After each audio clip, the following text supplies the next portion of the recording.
Assalamu alaikum warahmatullahi wabarakatuh and a very good morning. Yang berbahagia Professor Dr. Zulkifli Idrus, Deputy Vice Chancellor Research and Innovation, University Putra Malaysia.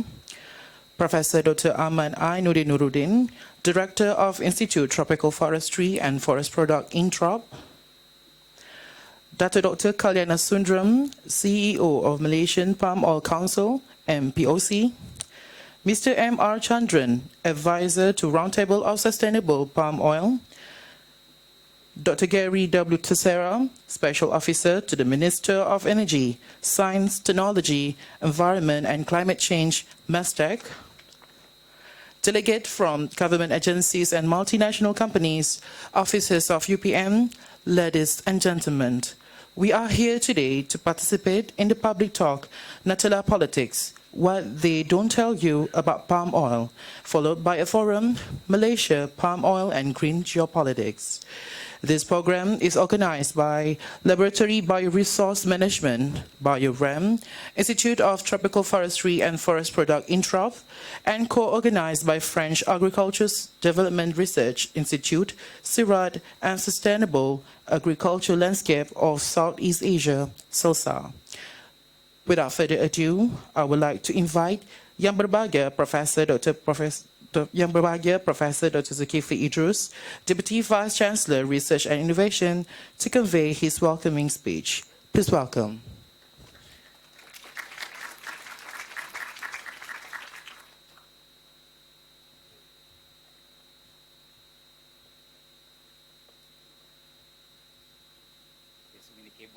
Okay,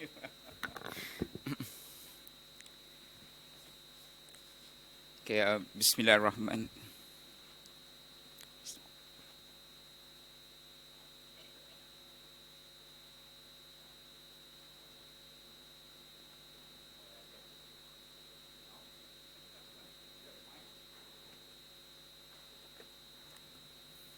Can somebody help me, please?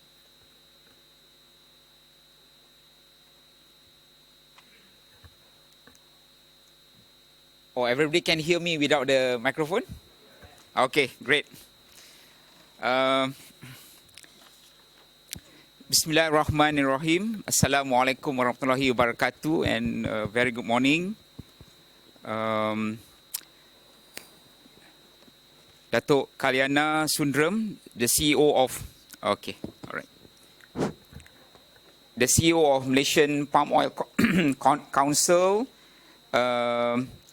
Mr. M.R. Chandran, the advisor to the Roundtable on Sustainable Palm Oil, Dr. Gary Tisira, Special Officer to the Minister of Energy, Science, Technology, Environment and Climate Change, Professor Dr. Ahmad Ainuddin Nuruddin, the Director of Institute of Tropical Forestry and Forest Products, Dr. Jean-Marc Roda, our speaker today, participants from various government agencies and multinational companies, officers of UPM, ladies and gentlemen. First and foremost, I would like to welcome everyone to today's talk and forum organized by Introp. And the presence of everyone today is indeed a significant recognition to UPM's role in enhancing and advancing the oil palm industry in Malaysia. As we are aware, the Malaysian palm oil industry has played an important role in the Malaysian economy. In 2017, the industry contributed 4.67% to the country's GDP and approximately 46.6% to the agricultural GDP. And currently, Malaysia accounts for 39% of world palm oil production and 44% of world exports. I hope my statistics are right, Datuk? Okay. But despite this impressive performance, the palm oil industry is facing numbers of problems and challenges that will affect its market position at the global level. The challenges at the international level, among others, are market penetration and restriction due to the health concern, environmental issues, climate change, export competitiveness, price instability, and tariff and non-tariff trade barriers. And over the years, the palm oil industry had been subjected to constant public relation attacks, resulting in bad publicity in the global perspective. This has resulted in the negative sentiments such as on environmental degradation and health concern, resulting in bad publicity in a global perspective. It is very critical to probe the complexity of issues surrounding sustainably sourced palm oil and communicating these findings to academic circles through peer review publications and to the public through creative marketing and awareness campaign. Recently, UPM was awarded a translational research project worth more than 800,000 by the Ministry of Education. The project is to address on strategies to enhance market access of Malaysian palm oil export.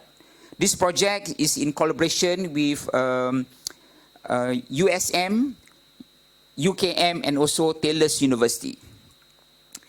And today's talk, which entitled Nutella Politics, What They Don't Tell You About Palm Oil. A very catchy title, yeah, Dr. Roda. So the talk will focus on issues related to the geopolitics of the global palm oil industry. The discussion will also provide insights into the ongoing disputes and provide suggestions and solutions to help the palm oil industry to combat the negative perceptions on palm oil. The program will also include a forum on Malaysian palm oil and green geopolitics. To the panelists, thank you very much for the support. This program will also showcase the cooperation between CIRAD of France and UPM, which has started since 2012. The collaboration has contributed significantly to our R&D activities and talent development. And before I conclude, I would like to take this opportunity to congratulate Introp for the excellent efforts in staging today's talk and forum. On that note, I wish everyone a fruitful discussion today. Thank you.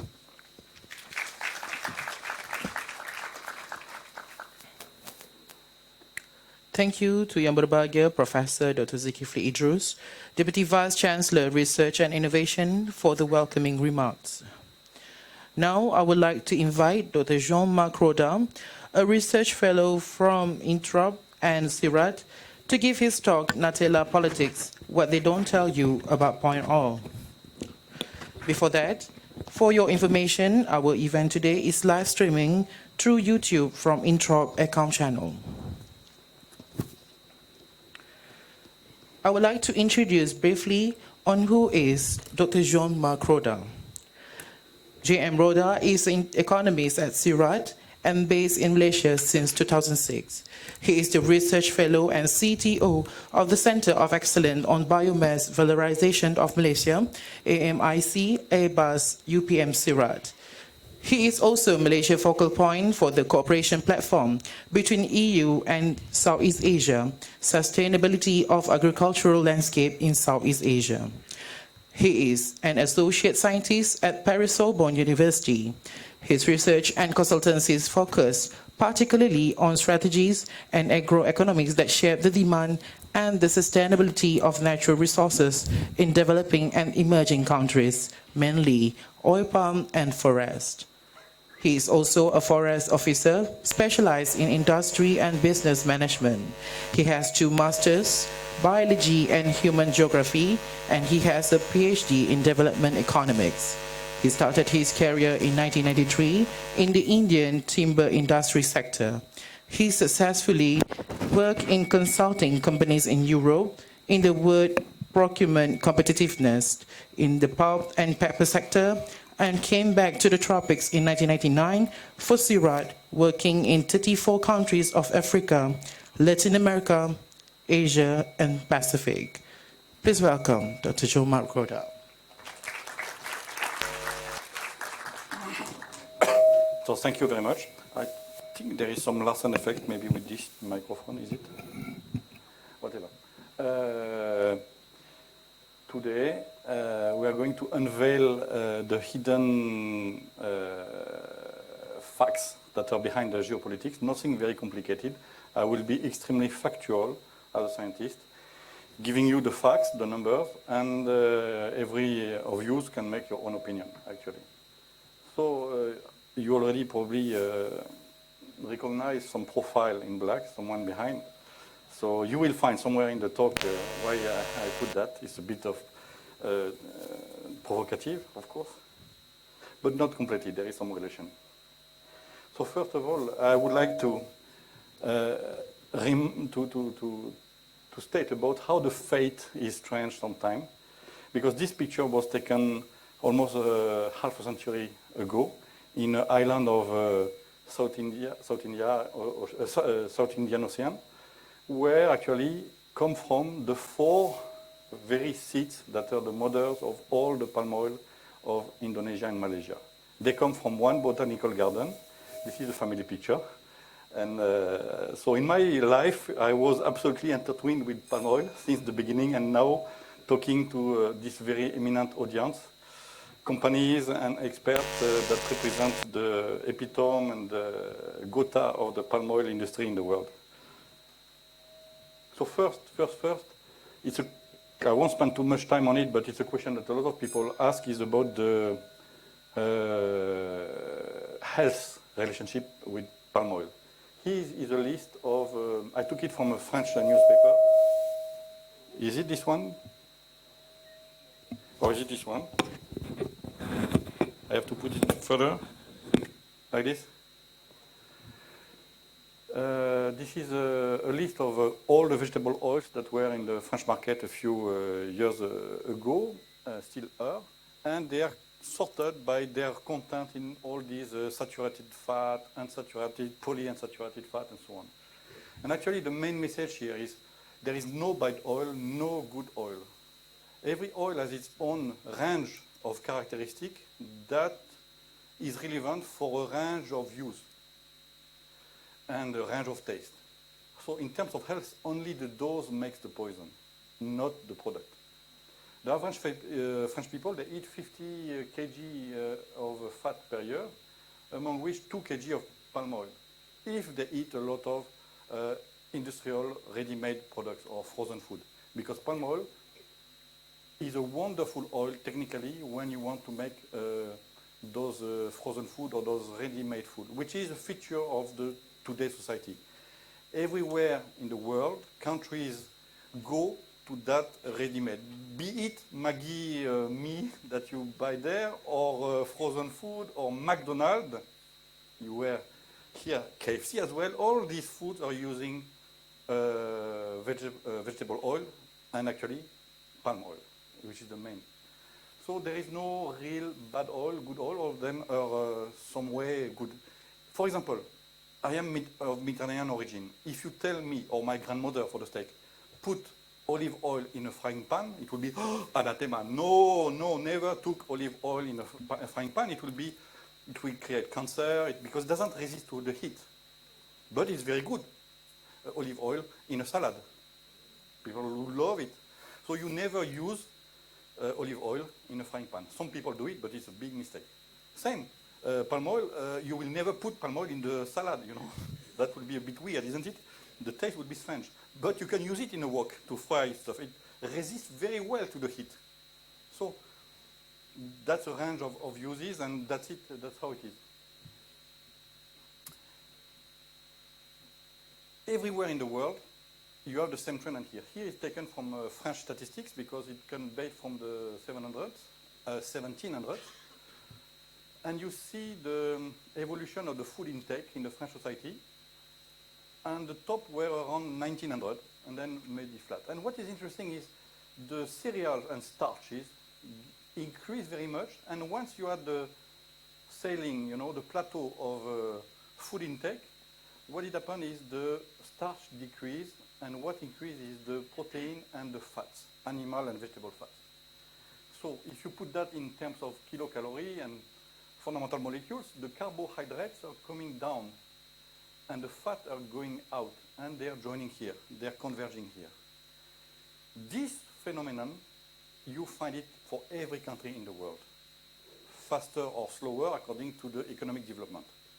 But it's a universal feature of the evolution of the diets of all societies. When people stop to be hungry, they have enough food, their carbohydrate rate begin to relatively slow down, and what increases is the fat proportion. So let's see the total food supply in the world. Now we look at developed world. So you see the developed world increase very much and then kind of reach a ceiling. And you see that the developing emerging countries are still increasing very fast. And you have the least developing countries that started some time ago that are increasing very fast. If you project those trends, they will reach the developed level some in the future. Mostly by 2050, you will have most of the countries if they are developing normally. So the phenomenon that is behind is linked to the income. So everywhere, the fat consumption increases when the income increases. That's 60 years of data by FAO. And you see that for every country is the same. No discussion. The urbanization level is highly linked to that. Of course, when you develop your country economically, you also increase your urbanization percentage. So you see a relationship with different speed, because sometimes the urbanization has different trajectories than the pure economic development. But those two figures are what you have to keep in mind, because this is how it evolves. And every country is going to evolve like that way. So it allows us to know that if you look at the vegetal food, and particularly the vegetal oil consumption,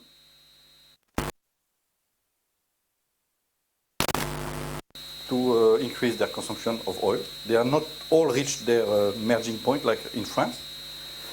Developing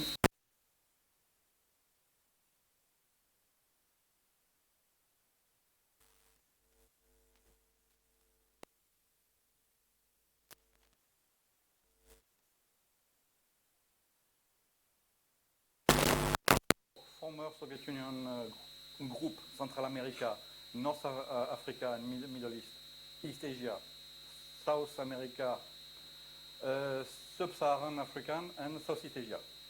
All of them, you see two dotted lines. This is the maximum of North America today, and the maximum is starting to sale of Europe today. So you have this minimum, maximum of where it will reach one day for the others, if they follow the American consumption way, or if they follow the European consumption way, or if they invert.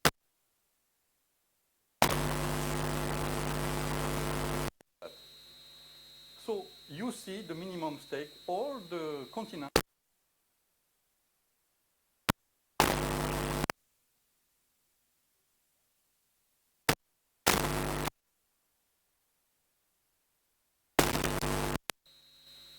Another stuff, I went very fast on it. You have also animal fats, like butter, like milk. But in every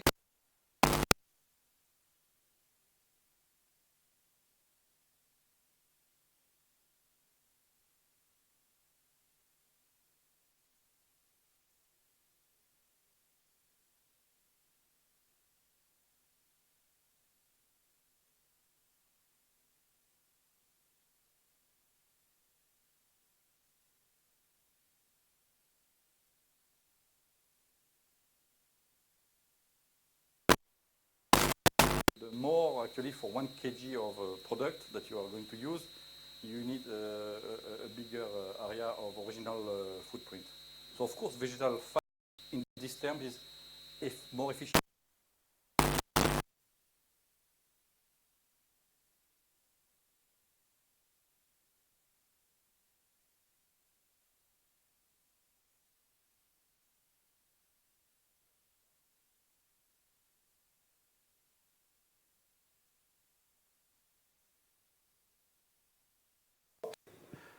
Avoid that because you have the fundamental laws that economic laws that I showed before. The relationship with the hunger, with the wealth, the income, urbanization.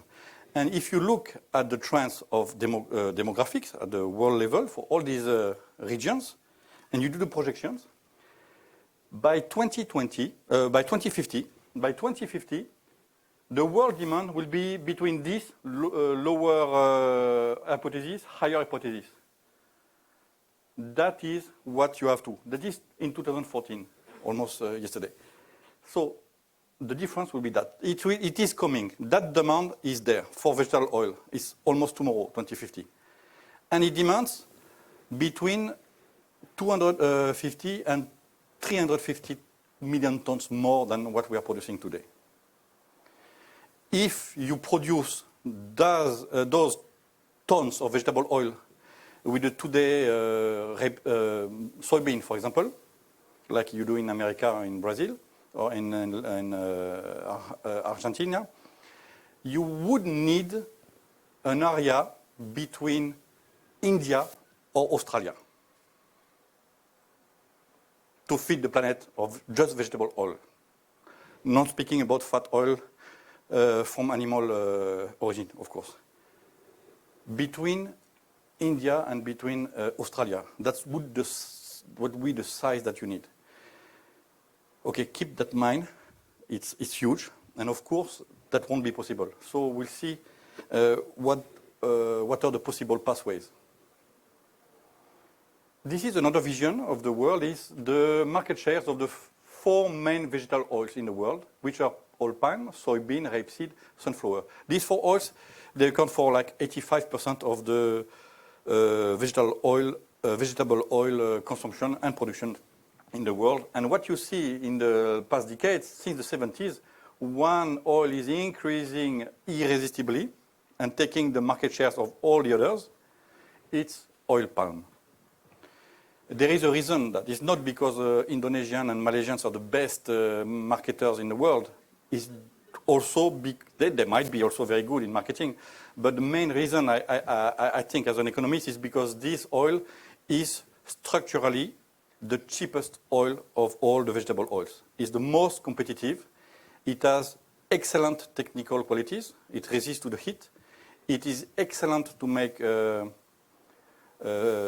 industrial food, which is the food of today's cities. It has some health advantages because when you need to make industrial food, you need to make it stable and solid-like. And for that, you need to hydrogenate this oil.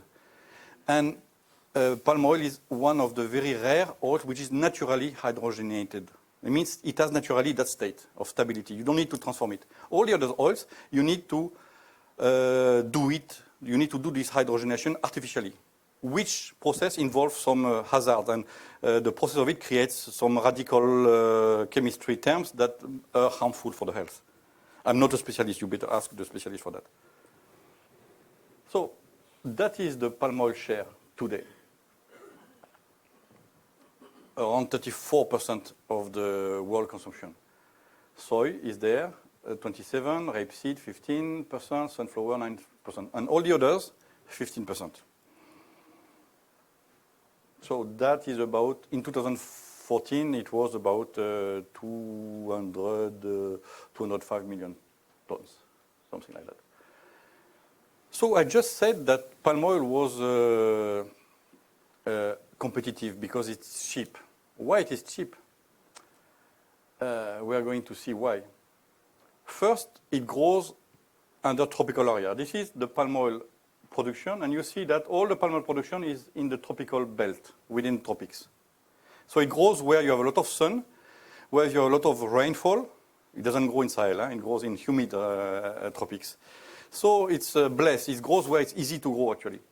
The other oils, soybean is growing in America, mostly. It comes from a temperate region. A bit of soybean now, a bigger share actually, is made of modified soybean, I mean selected soybean, I believe is GMO, I'm not sure. And they adapt it to tropical in Brazil or subtropical area. But soybean is originally a temperate plant. Sunflower oil is also a temperate plant, mostly in this part of the world. And rapeseed oil. The big stuff spread in small rounds is in Europe, and then you have another big stuff in Canada. And Canada, they don't call it rapeseed oil, they call it canola. It's a branding term, but canola for Canada is the oil from Canada, it's rapeseed actually. So these are the four major oils. And you see the big circles there. It grows well because it's planted here, and the climate is fantastic for that. Now, there is something else. Palm oil is the most productive oil on Earth, vegetable oils on Earth per hectare. Ton per hectare, that's the average tonnage, is 3.5 between Indonesia and Malaysia. It's quite low, actually. You can have much more than that. The best stand on Earth are Sierra stands, and they make 12 tons per hectare and per year. The average is 3.5. Because you have smallholders that are producing low, you have higher companies that are producing more, like 5 tons. The average is 3.5. All the other oils are below that, less than 1 ton per hectare, around 0.5. Now, if you look in hectares per ton and per year, that's something else. To make 1 ton of palm oil, you need only almost 0.5 hectare. That is the footprint. So to make the same unit of use, 1 ton of vegetable oil, you have the choice between using all these oils. And these are using several fold times more than palm oil. So the footprint of palm oil is the least. It's the one that demands to give the same unit for the humankind. If you need to produce 1 liter or 1 ton of vegetable oil, the one that demands the less space. Again, less input, less space, it makes it cheaper. That's a main economic factor of its success in market share among the past years. That's just basics of economics and agronomics. Now, this phenomenon, you know, I told you it's linked to economic development, GDP, and to urbanization. The urban population in the world is growing very much and faster in the developing and emerging world. That's where it is growing very fast nowadays and very quickly. In developed world is very slow, the growth. The growth did happen before. And in the least developing country, the growth is maybe starting now. So what is happening in relative terms, the proportion of the market made by the developed world is going down. The proportion of the market, the real market, for the urban and fast economic growing parts of the world is the developing and emerging world. It's growing fast. This is the market for that cheap oil.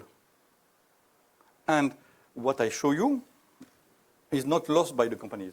I will give you a set of slides from Cargill, one of the big ABCDs, you know, the big companies that are in the world, the biggest agribusiness companies. Cargill is one of them. And in the Cargill slide, you see that they totally take in fact that you have the rise of the middle class in those emerging countries that will shift from there to there. So there will be plus 1.3 billion people very soon that is shifting from the lower middle class to the higher middle class. And where it's happened, they're looking at the countries here, so maybe it's a bit blur for you, but I named them. The first one is China, then India, then Nigeria, then Pakistan, then Indonesia, then Bangladesh, then Philippines, Mexico, and so on.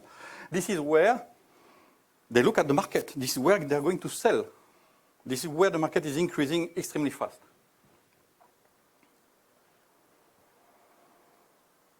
So to feed that market that is increasing fast, and to produce the million tons I talked about a bit sooner, that are expected to be demanded, what you have now is, I call it, a global race to constitute land banks, where you have land when you can grow those vegetable oil. Everyone is racing for that, all the companies. The number one land grabber, if you want to call it like this, that is buying lands by country is USA. It is the home of the three of the ABCDs, Archer's Midland, Bunge, Cargill. Louis Dreyfus is in Europe. Interestingly, the number two of the buyers for land grabbing around the world is Malaysia. Is the number two. Because Malaysian companies, they are not stupid either. They are smaller than the big ABCDs, but they are smart as well, and they're already racing as well to buy land and to control land where they will grow those agricultural products, especially the vegetable oils. Third one is United Arab Emirates. And the first places are, if you look by country, it's Papua and Indonesia. But if you look by continent, the first places when you aggregate is Africa.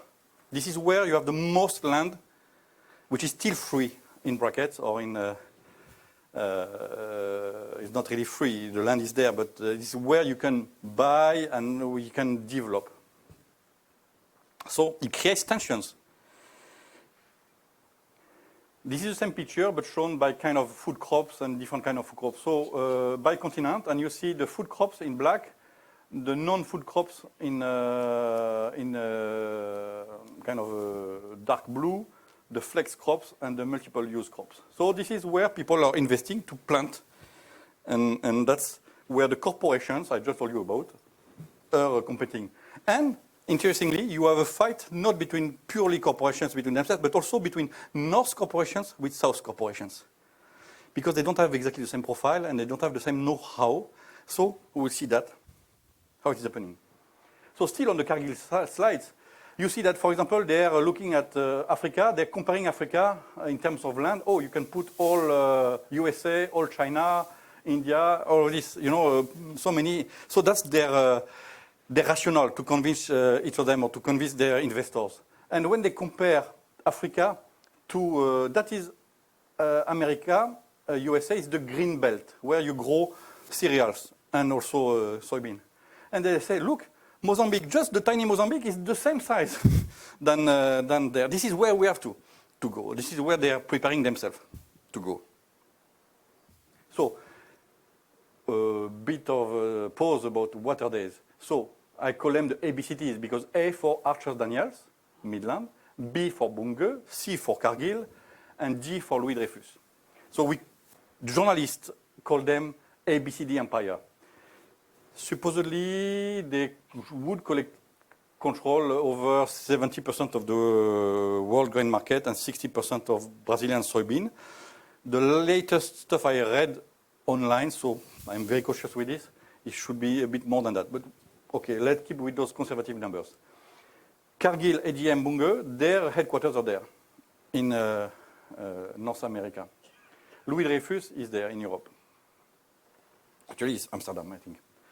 So these corporations, they are really big. They're, you know, ABCD, this is their capitalization in $1 billion.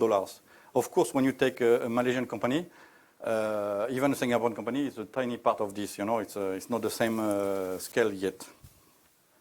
But what is interesting, all these slides are from the websites of all these generic companies. So ADM, Bunge, Cargill, Louis Dreyfus, not so good. Europeans are not so good in terms of some time of display. Those are better. And this is the countries in the world where they are operating and where they have their stakes and where they have plantations. And is something striking your eyes right now? Something should be straight away striking your eyes. I can show it like this. It's not the triangle of Bermuda, it's the triangle of the risk. You have the risk countries. And this is the exact triangle where all of them don't have stake or have a limited stakes compared to the rest of the world. And this is precisely where the land should be to invest and to increase the production of oil palm. And here come the Asians, because they have a know-how. These are the risk countries. And you see those big countries, Western countries, they're obviously risk adverse. Otherwise, they would be already there. These companies are former colonial countries from Europe, world. It should be easy for them to be there, but it's not so. So let's speak about capital and risk countries.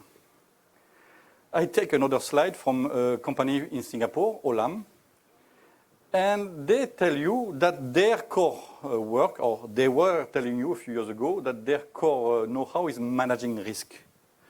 They operate in many geographies where you have a lot of political and market risks. So that's the description of the triangle of the countries in the triangle I just showed you. Commodity prices, exchanges, all of this is difficult. And these risk exposure can lead to difficulties. So this is where they are good. They tell, or they were putting on their website a few years ago, we are the best at that. Even more than that. What I told you before, changing global consumption. They know already that. They have their own analysts, they have their own map, and they have their own projection, their own models. And they know what I show you already for long. And they tell you rapid changes in consumption patterns and continuing constraint on global supply require significant investment in arable land. All these companies are doing that. With their know-how of risk, where they go here. But not only, that's the problem. That is Olam headquarters in Singapore. This is their simplified network a few years ago. And they are investing where none of the ABCDs are present at the same level. And Olam is a tiny company compared to them. And they are much more present. And that's only Olam. You have some other Asian companies. Wilmar, Sinarmas, Sime Darby, plenty of them. The problem is they are also investing in their growth here and here. So slowly by slowly, those companies that know very well the risk management, that have a comparative advantage to operate in Indonesia, Papua, Africa, they are also becoming bigger, and now they are taking a bit of the markets of the big guys in the US. A few years ago, Olam bought the biggest coffee company in the US, which created the big havoc in the economic world in the US. It's a story, another story, so we'll keep that for the coffee pause, but it's very fascinating as well. The finance war behind all of this. Of course, Olam is not alone. Who is investing in Olam? It's Mitsubishi. Mitsubishi has now 50% of the Olam capital. And Mitsubishi is the number 50 company or corporation in the world in terms of size and capitalization. So it's an Asian investor and a big investor. And they are there because they believe that this model is a future model for them.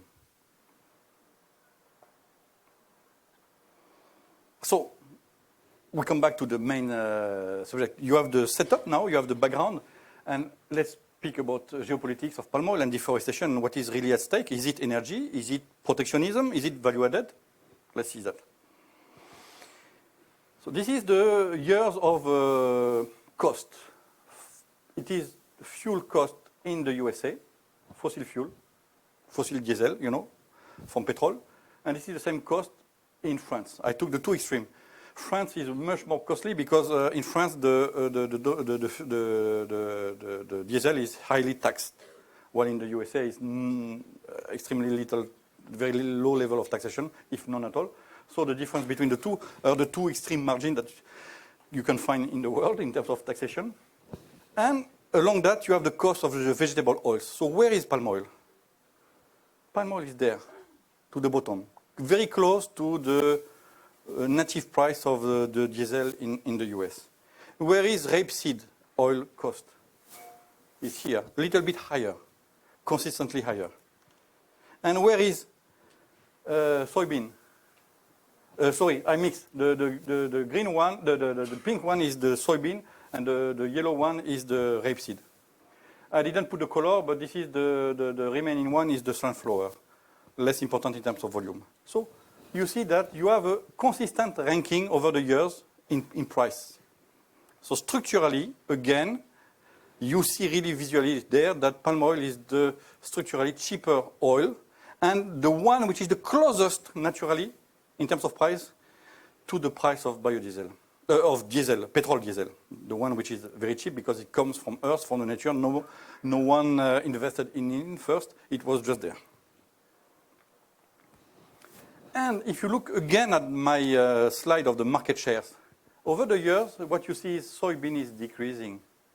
And that was main market of the ABCDs. Soybean is ABCD stuff. The big corporations of agribusiness, I talk about it. Rapeseed is stagnant in the last 3 decades. Also ABCD business. And the only one which is increasing fast is not controlled by ABCD at all. It's Olam, Wilmar, Sinarmas, etc. Those Asian smaller corporations. This is where you have a competition, a strong competition. Now a bit of European setup and understanding what is happening. I call it the European nightmare. Why is the nightmare? This is the biodiesel consumption of many and production of many countries, USA, Brazil, and so on. And in colors, you have the shares of the oils, vegetable oils, that are forming that biodiesel. Soybean oil is in green here. Rapeseed oil is in orange, yellow. Palm oil is in blue. And the two countries that have a very, very significant share of rapeseed oil are France and Germany, because rapeseed is growing a lot in Europe. Also Poland and Austria there, Sweden as well. So you see that Europe has a footprint marked by rapeseed. And this is a nightmare because this is the oil that you have seen among those, which is one of the most costliest among the vegetable oils. So this is what they grow. Europe is growing one of the most costliest vegetable oils.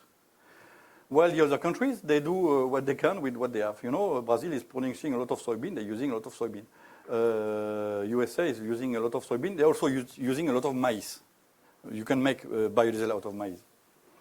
So Europe has a difficulty there. It's not the only difficulty. The second difficulty is that, for very good reason, they were thinking many years ago to increase the share of biodiesel, to diminish the pollution, diminish the carbon emission of fossil diesel. to increase that, they were thinking in Europe, okay, let's subsidize somehow, directly or indirectly, our farmers to produce rapeseed. This is what they did. And they started good defiscalization policies, defiscalization of biodiesel. And indeed, since the start of those defiscalization biodiesel in Europe and in France and in Germany in 2003, you have the significant increase of the biodiesel production in Europe. So it did work. And those policies of defiscalization of the biodiesel did stop in 2009 because it was starting to become extremely expensive. And they were realizing that it was creating a side effect. The more they were, or not the more, but when they were defiscalizing biodiesel, they were helping rapeseed, undeniably. But they were also helping palm oil. Because for all the people using vegetable oils, with the stock prices changing all the time, it was sometimes very easy to buy a spot market, a container, a flexi tank of a few of them, of palm oil, because it was very cheaper. So it was easy to add it. So the increase of palm oil consumption in Europe did increase proportionally. When they stopped the defiscalization, you see it's kind of a sailing. Let's see that mechanism first. You might not believe me. So that is between 2003 to 2009, the defiscalization biodiesel. Defiscalization of biodiesel. During that period, you see with extremely good correlation, is the R2 of 0.98, a relationship between the rapeseed oil price and the imports of palm oil, or the palm oil consumption in Europe. So each time the rapeseed price was increasing by 1% of increase of price of rapeseed, the result was increase of consumption of palm oil by 3%. That's why it was becoming so costly. And that's why they stopped it in 2009. And when they stopped, it became flat, the relationship over the years. But the level never went down. Why? Consumers got a taste of it. They got a taste of palm oil, they find it sweet and cheap and cool, so they didn't want to go back. So that's a picture of it. See, this is the same feedstock production of EU, biodiesel by feedstock. So rapeseed, vegetable oils that you make from imported oilseeds. You import cotton seeds, you import soybean, you crush them, you do feed or you do any product, you have a byproduct which is oil. This oil, you can use it as biodiesel. This is what is here. And the red one is the palm oil imports. Here is the oil that you derive from urban use. You know, you have urban waste and you can make some oil out of it. So you see that it increased and then it didn't decrease. It's sailing, it's there. Now, a complicated chart, but map I will try to explain to you. Europe is selling a lot of dairy products to many countries and meat. So the red arrows are the dairy products and the meat out of Europe, sometimes going in. And the yellow arrows are all the soy products that are traded in the world. And you see that a lot of soy products are going into Europe. Soybean is a very useful bean to make cattle feed. You press it and it makes fantastic cakes that are very useful to feed the cattle. Of course, the big producers are USA and Latin America, and their big consumers are not Europe. Their big consumers were China. But I'm sure you have all heard, and we come to Donald Trump, you have all heard that since Donald Trump is there, he went into a tough discussion with China on tariffs. One of the side effects of these tough discussions is China in 2018 said, okay, we are going to cut the imports of soybean as retaliation. That's the scissors, and clack, that did happen. So that was a big problem, where to sell their soybean. And you saw during 2018, and now it's full steam in 2019, an increase of soybean export from US to Europe. Fantastic, Europe is producing cattle. More soybean, you can raise more cattle. But when you press those soybean, you create a byproduct, which is soybean oil. What to do with this increased oil? So let's take a different picture. You have a few regions in the world. China is there, USA with this president, European Union, Indonesia, and Malaysia. All these regions, they have agricultural sectors. The journalists call them the rednecks, you know, the people who were the vote base of Donald Trump. You have in Europe, I took the French name FNSEA, but you have some others in Germany and so on. This is the European agricultural sector.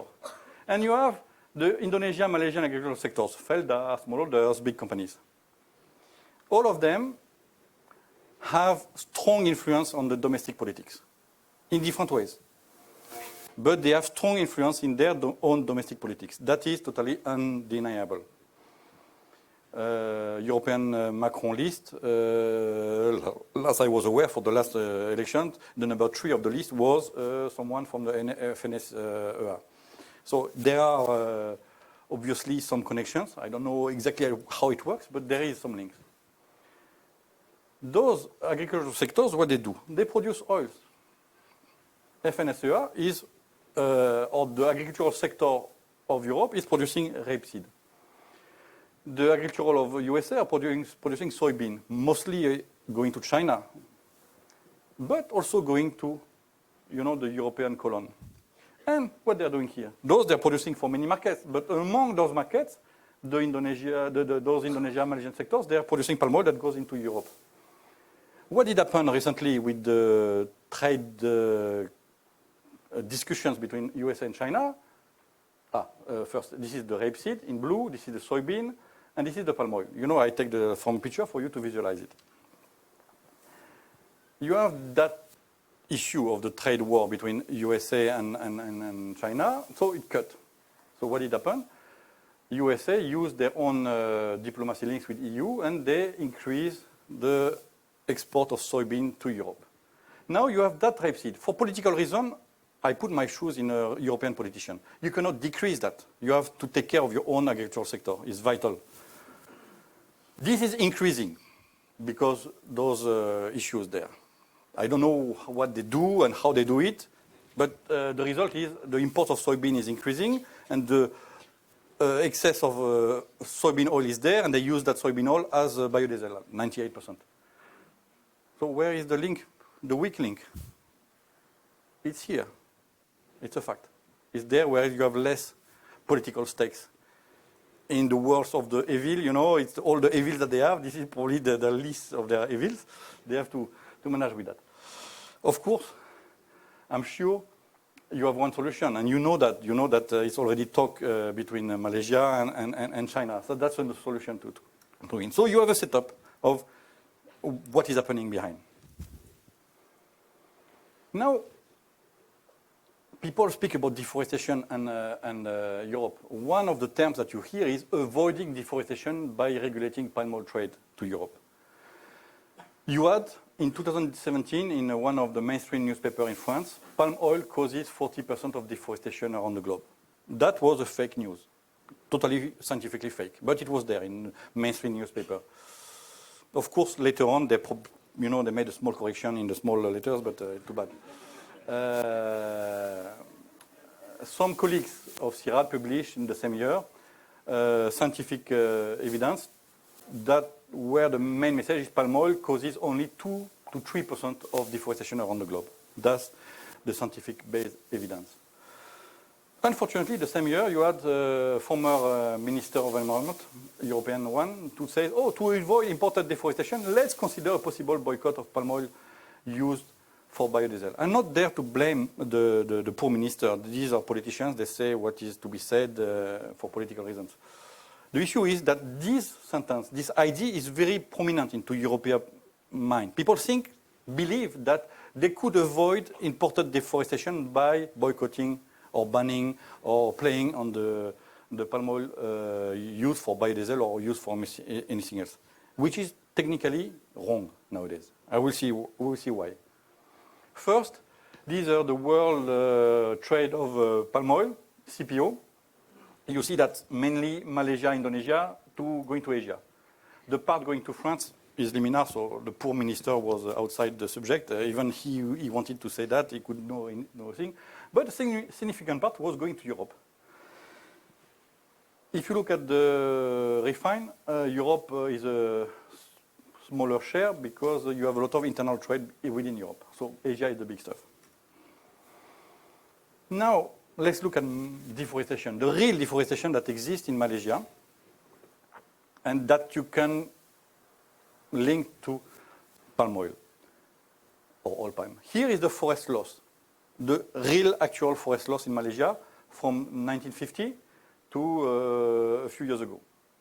What you see is that the peak of deforestation occurred between the 70s and around the 70s, between 1970 and 1980. So that's the big peak. You still have some resurgence in the 1990s and a pre-peak in the 1960s. The huge peak of deforestation was there. And when was the increase of palm oil? It was there. So you see that the increase of palm oil was disconnected from deforestation. Deforestation did peak and occurred before even the palm oil started. Of course, you have an overlapping share. So during that overlapping, there were also actual deforestation by palm oil. That is also undeniable. This is it. But the truth is that this zone where you could have also deforestation caused by palm oil, most of it, half of it actually, was real deforestation. The other half was palm oil replacing rubber plantation. It's half-half. It's the result of my research. And nowadays, now it's again discussing, you know, those big stuff. Now we are in 2019, poof, we are there. It's flat again. You still have some palm oil extension, but there is no deforestation anymore. So that's not true. There is no, today, the palm oil extension that is still occurring now, it has become marginal. The big increase was there. But now it's a bit of plateau. It's still on land that has been converted before. Or, if there is trees on it, that has been gazetted before as agricultural land. Because you have technicalities. You can have forests in forest lands. You can have trees in agricultural land. And when you cut these trees, technically it's not deforestation because the land is already gazetted by the government as agriculture. This is the same in every country in the world, in France as well. You have land, agriculture where trees are growing, and they don't call it forest, they call it friche, which is a term of, French term to call the trees that are growing on agricultural land. So every country has this distinction, Malaysia as well. That's Malaysia. What about Indonesia? So I borrow a picture from a colleague of Sirad that shows the peak of deforestation in Indonesia. Plywood boom, crisis and fires, paper boom. So that's the pink. The pink is the deforestation. And the green are the rate of palm oil increase in Indonesia. Oh, again, the boom starts when the world deforestation story is already over. So again, technically, the deforestation is not caused by palm oil anymore. You can find some places where palm oil really developed over the forest. But I told you, it was demonstrated, it's between 1% and 3% at the world level. In Malaysia, it's technically 0% nowadays. In Indonesia, it's 5%. I don't see if you see that. You have a graph on the bottom. That is the actual percentage of deforestation in Indonesia made by palm oil. The top was in the 2018, 2009. It was 45%. But now it has been decreased, it's 5%. So Indonesia is a little bit behind Malaysia in terms of progress, but you have the exact same pattern. And I would ask as an economist, it's not really because Indonesia and Malaysia are really virtuous. It's because it's economics. I would say economics, stupid. You know the famous sentence. Nowadays, all the places where you could develop palm oil for a cheap price, land, flat land place, and so on, they have been transferred. Of course, people won't develop palm oil on the slopes, on the hilly, very steep hills and mountains. That would be not expensive, not profitable. So that's it. That's why you have a slowdown of those dynamics. we are going to look at certification. First, forest, because it's where certification started, the tools for certification. And I will compare to palm. It's very interesting, you will see. You have two ways to create certification tools. One way is private tools. Private tools means it's the market that rules it. So you create a certificate, and the market will appreciate your certificate or not, and then the people will buy according to the image of the certificate they have. If the certificate is good, if they're happy of it, and if you have enough consumer, they will buy the product that is certified. Another tool is, I call them institutional tools, the rule of law. You can say in the country, I impose, the government, that every stakeholders, agricultural stakeholders, go to some standard. And they apply those standards, and the result of them applying the standards is they get the certificate. But this is pushed by me, by government, is the law. Of course, the strength of this is as much strong as the governance is strong in the country. That's why in the forest debate, a few years ago, people were focusing on private tools in Africa, Central Africa, because they were saying, cannot use government tools, it doesn't work, most of the governance are corrupted. The governance is very low, so let's use market tools, because the market is all over the planet, is independent of those governance. It should be independent. Nice idea. What are the tools behind that? Forest Stewardship Council is the one that is corresponding, one of those. I don't take all the tools, I take a few of them that are the most known. So in that category, Forest Stewardship Council.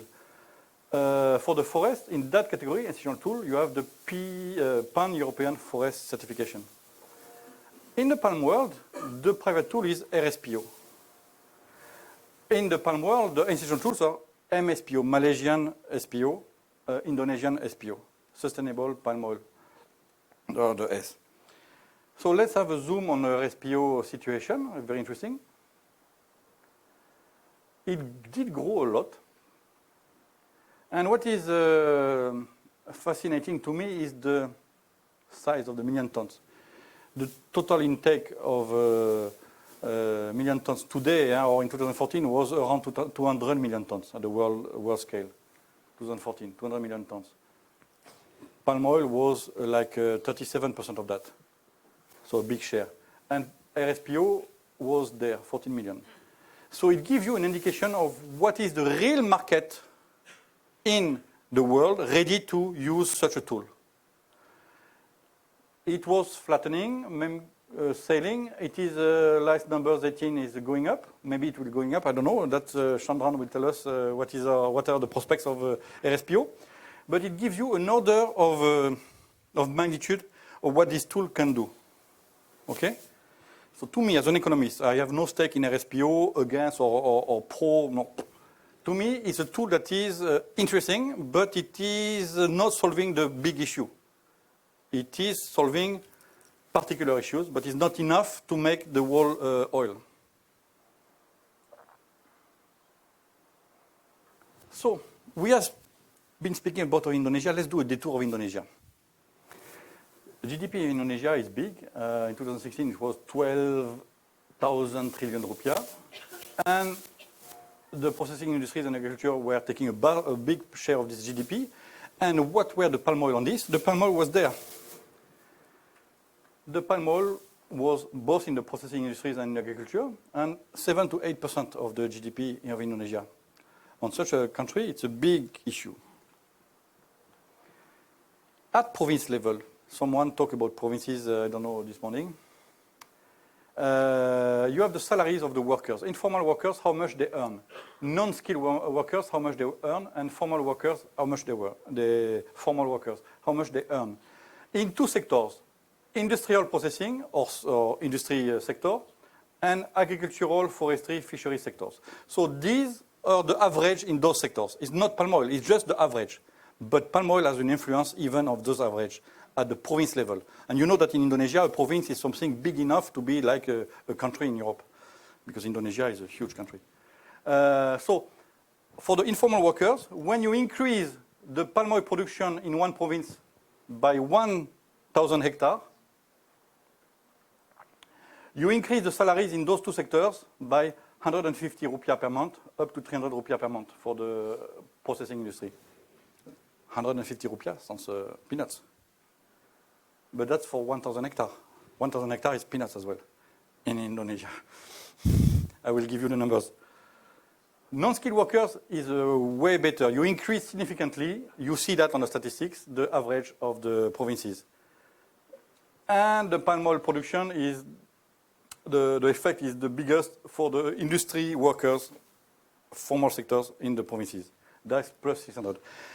Translate that into salary, monthly salary, and translate that into political words. If you are a governor of Indonesia, you know that the governors of Indonesia are powerful people.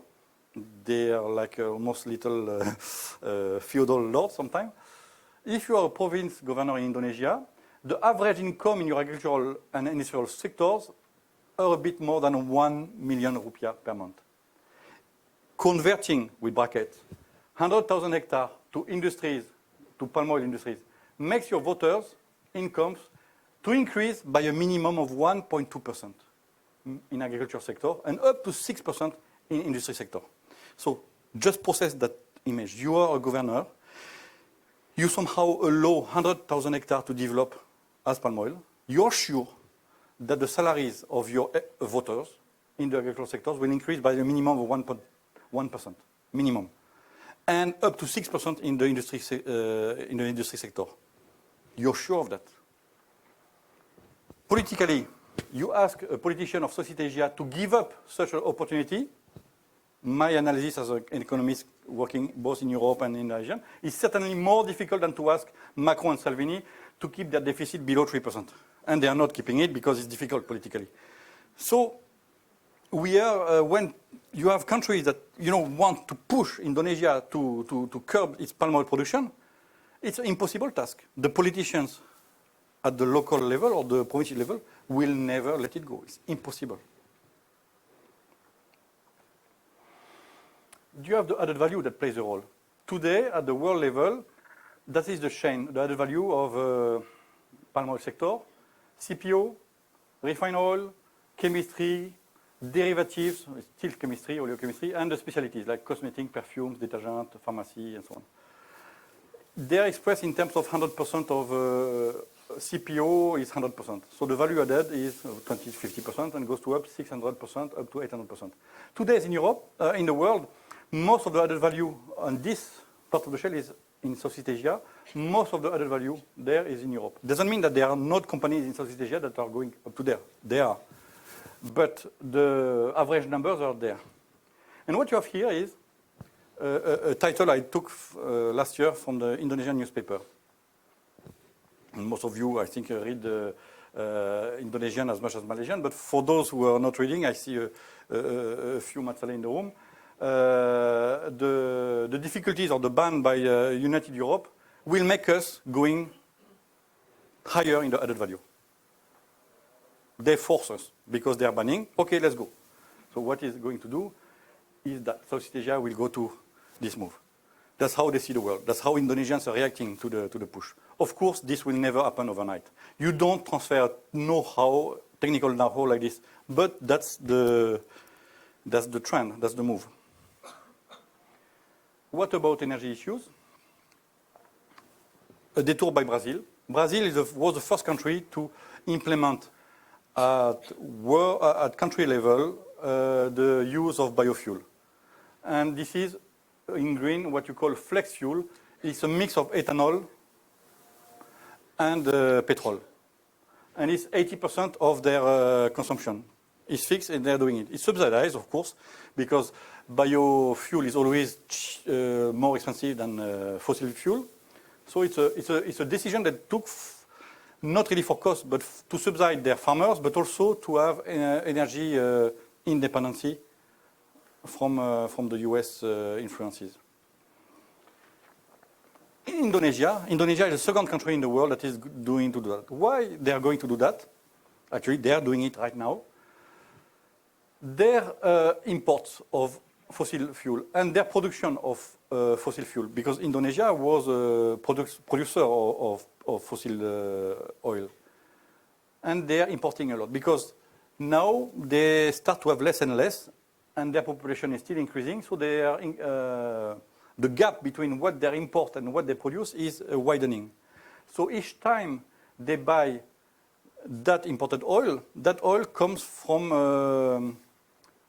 Emirates or Saudi, and the added value evaporates under the sun of these Middle East countries.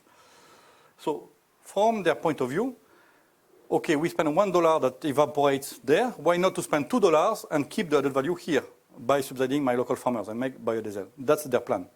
And that's they are doing. That's the bill passed in 2015. Bio-green diesel, so plus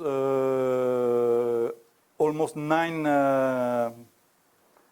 million tons for 2035, their plan, and 10 million tons, almost 11, of bioethanol. They're building biorefineries and they are planting. The bioethanol will come from wood residues or cellulosic residues like grass, and diesel will come from palm oil. And it has an added virtue for Indonesian stakeholders. It can help to regulate, such demand can help to regulate the prices. Because when the prices are coming down because the global demand is going down, you can still boost the demand by the biodiesel industry. Anyway, it's a subsidized industry, so no problem. And then you keep the prices up for your farmers. So it's a smart tool. Conclusion? So reminding the 205 million tons of vegetable oils in 2014, I took this year because this is the year where I can match the tons and the area in an exact way, the last year. So this is the production of oils and the consumption of oils in major regions of the world. Not by country, but by major regions. Southeast Asia is producing palm oil. Here is the producing of soybean oil. Let's look at this in terms of productivity. What you have here is productivity in ton per hectare. It's also a measure of the sustainable intensification of agriculture. We have seen that the planet is small and we are going to have much more need of palm oil.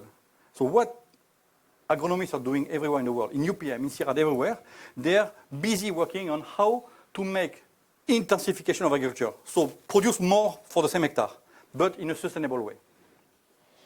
The first step of doing it is to increase the ton per hectare. Then you have plenty of other steps, which are to take sure of the inputs are not too big, they don't pollute, etc. I won't delve into that. Southeast Asia is by far one of the most performers in the world. You have the least performers, the African countries or underdeveloped countries, and also European and North America, because these are temperate countries, where physically you cannot grow that much oil, because part of the year it's too cold to grow anything. And here, interesting, halfway, you have 3 zones, Western Asia, Western Europe, and Central America. Western Asia and Western Europe, they're halfway, so they look good. They're increasing their intensification of agriculture. But it's not because they are good, it's because they import a lot of oil seeds. So compared to the real plantation of oil crops, they produce more oil that they do because they import oil seed, they crush that, and then they make more oil than they have really in terms of hectares. So they increase their rate. The only one that is doing well is Central America, because Central America is planting, guess what? Palm oil. And increase the average productivity of Central America. The more they plant palm oil, the more it makes their score going into higher in terms of ton per hectare. Now look at this in terms of footprint. Usually the footprint is measured in terms of hectare per capita. And you have the good. The one that is the best productivity and the least footprint, the smallest footprint, is here, Southeast Asia. The one that has the worst here is South America and Northern America, and Oceania is there. These are the soybean producers. Oceania is not a soybean producer. And then you have all the bunch of the countries that are behind, that will progress, but they are behind. Africa will make progress when they will plant much more palm oil. That will go along this, that's for sure. So the stake is, if we want to feed the planet in a sustainable way, is that all the countries go from there towards here. So it's us, agronomists and industry people and politic people and scientists, to help those trajectories to follow a path that will go there. Diminish the footprint in terms of hectare per capita and increase the sustainable intensification and ton per hectare. Every country should go there for the production of oil.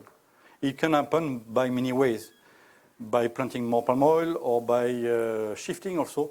Sometimes, you know, the Smith's theory about comparative advantage, it may be most intelligent to produce wine in Portugal and to produce cloth in UK. That's the textbook example, because you have sun in Portugal, so it's appropriate to grow wine, and it's less appropriate to grow wine in the UK. So it's the same for palm oil. You have comparative advantage. Malaysia, Indonesia, and the tropical belt is where vegetable oil grow the best today. So if you took all these oils, again, I give you numbers, around 205 million tons of vegetable oil in the world. That's the one planet that we all have. It's the same planet for all of us. So it's very important that we keep that planet safe. What do we have as money, as wealth, to invest into the sustainable being or sustainable future of this planet? This is it. In 2014, the same year than this number, we had about 80,000 billion USD GDP, global GDP for the planet. That was the available wealth that is possibly used for everything, but a share of it can be used to increase the sustainability of that vegetable oil production. And it is mandatory. We cannot avoid that. I told you the numbers of tons of oil that will be demanded in the future. It is mandatory. There is no choice. The planet has to make those vegetable oil much more sustainable. And how this money is shared? This is the real share of the money. And you see that those who are producing a lot, they have the less investment power. Today, we ask those countries, stop deforestation. But they have the less investment power. Those who have the best investment power are North America, Southern Europe, Western Asia. Western Asia is the Middle East, is the FAO terminology for Middle East. You know, the Arab countries full of oil, they have a lot of money. Eastern Asia, Northern Europe, Western Europe. So the trick is there. This is where you should have. So beside those circles going down to this stuff, you should have also investment flows, priority from those regions to the countries that need the most to make their vegetable oil sustainable.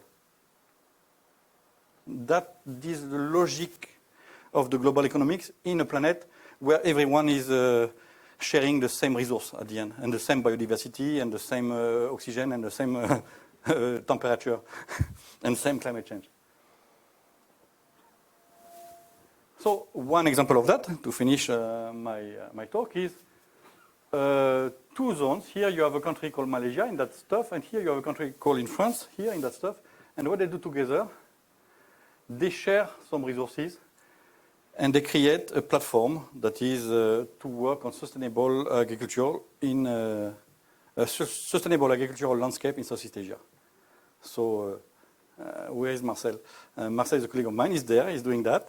I am there. We are put by Sirat here. UPM is hosting us, and together with our team, you have met plenty of our staff there. We are working. We are doing research exactly trying to do that. We are not so many. So I take the opportunity to ask to everyone in the room, please forward the word. Salsa is a club, is a platform where you have members. Indonesian members are there. You have already PT Smart, which is a subsidiary of Sinarmas, Sokfin. They are already members of the Salsa platform. In Malaysia, UPM is the academic pivotal role of the platform, is where it will sit. We need some other industries to invest into Salsa. And you have member relations. You know, like in the industry, a platinum member, gold member, silver member, and so on. You can put the money you want. And the more money you put, the more we work together, and we make Indonesian and Malaysian students working in this student and become the leader of the sector. So, all together, working for tomorrow agriculture. Thank you very much.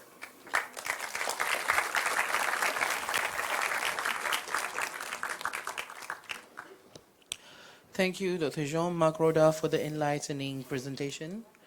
Next, I would like to invite Professor Dr. Ahmad Ainuddin Nuruddin, Director of Institute Tropical Forestry and Forest Product in TROP, to be the moderator for the forum. Malaysia, palm oil, and the green geopolitics, and later to invite our fellow panelists. In brief, introduction note for our moderator today. I thought he was up to Dr. Ahmad Ainuddin is currently the director of the Institute of Tropical Forestry and Forest Product in TROP, University Putra Malaysia, and also a professor in forest microclimatology and forest fire management at the Faculty of Forestry, UPM. He obtained Bachelor and Master of Science from Ohio University, Ohio, and the doctorate in forestry from the Stephen F. Austin State University, Texas, USA. His main research interest is forest fire, carbon, and forest microclimatology. He has also involved in several consultancy projects, such as tree carbon assessment, tree risk assessment, and development of landscape master plan. He was the president of Malaysian Society for Arborists and member of Institute Forester Malaysia, IRIM, International Society of Arboriculture, ISA, and International Society for Agriculture Meteorology, INSA. He is co-coordinator for Regional Southeast Asia Wildland Fire Network, Deputy Coordinator for 8.01.10 Forest Fire IUFRO Research Unit. Please welcome. Thank you, Mr. Chairman. Thank you for giving us the opportunity for the forum. We are taking a change of format. So I would like to call first Mr. Chandran to present a short presentation, and after that we will call all the panelists together. So.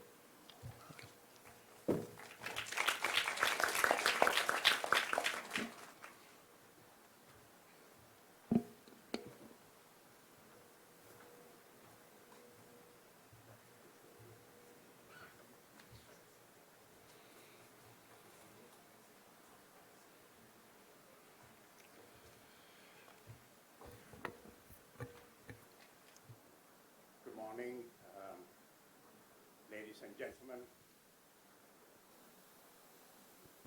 this is on. Thank you. Professor Dr. Zulkifli, panel members, and colleagues, can I just know how many of you here are actually students at the UPM? Who are students, not who was students. How many of them? Not many of you. An exam now.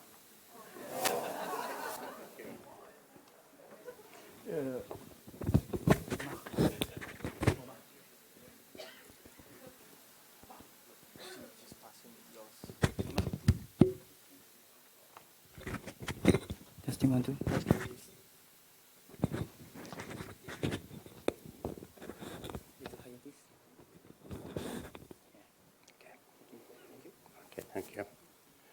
Thank you. What I will do is, have you got a pointer?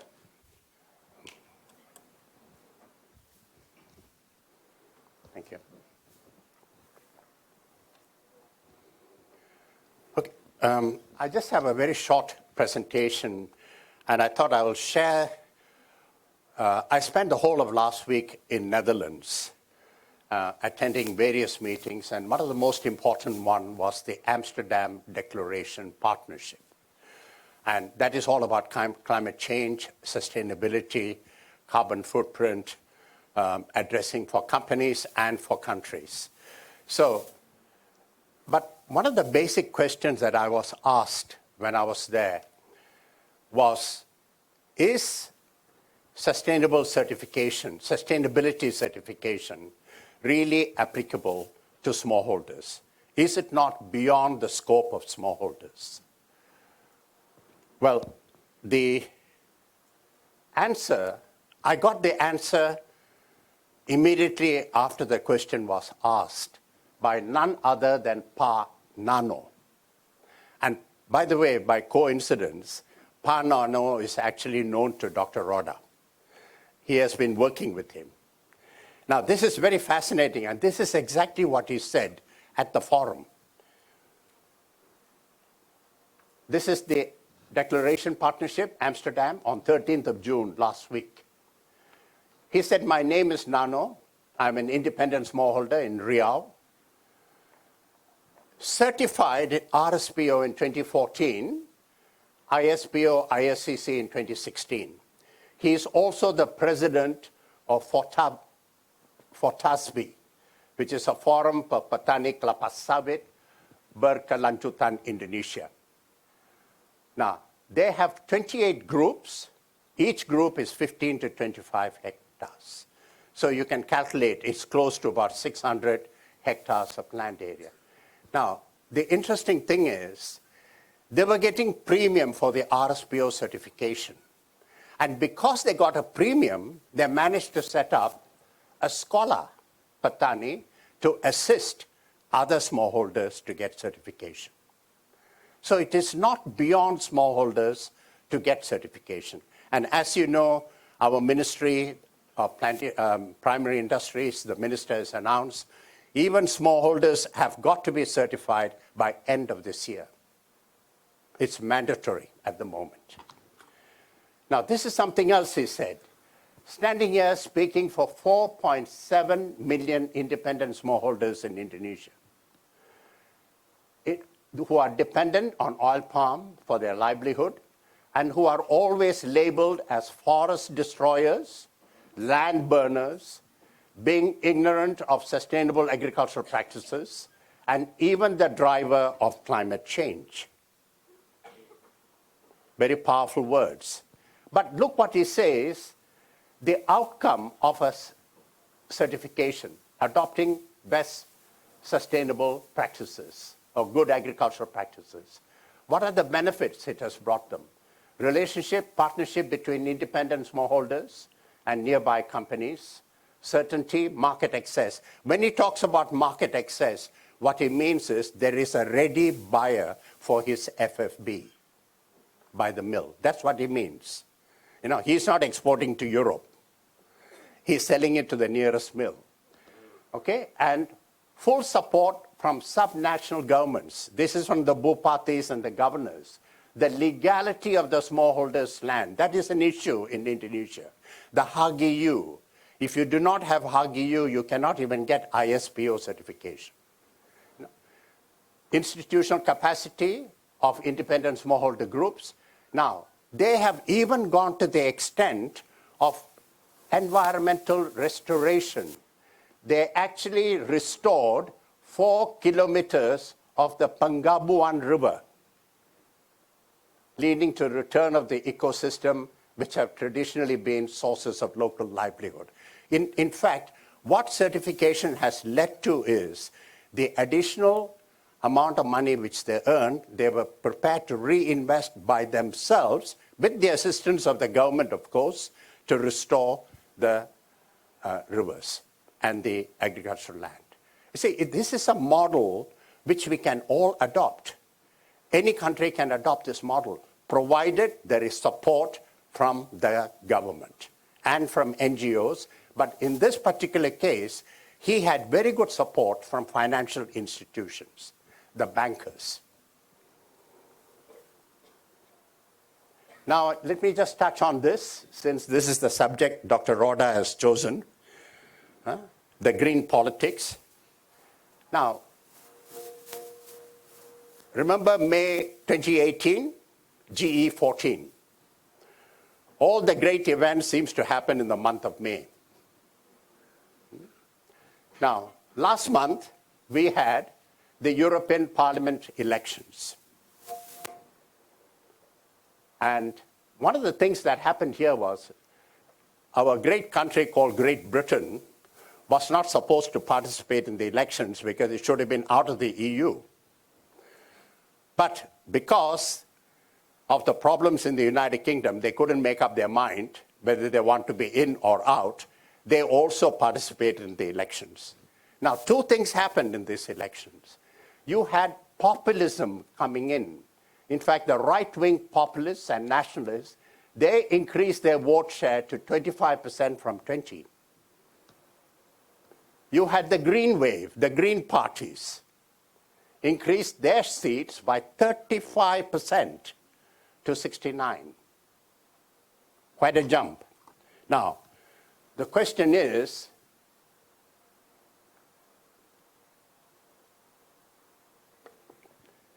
sorry, I got a problem here.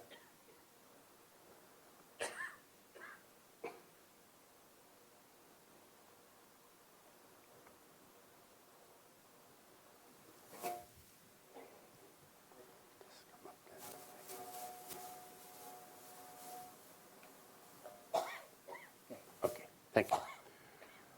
So, what is the consequences to us as a result of that EU elections? It is the first time in 40 years, ladies and gentlemen, the traditional center-right and the center-left parties, we no longer have a majority. First time in 40 years. Now, what is their mandate?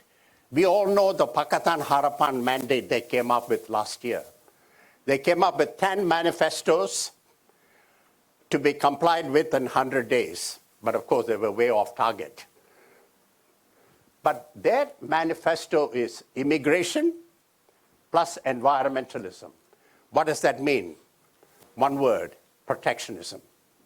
That is the same policy that has been adopted by Donald Trump in the United States. So what can we expect? Stringent demands on carbon footprint requirements and deforestation-free commodities imported by EU, which has been alluded to by Dr. Roda earlier. Let's have a look at this EU directive.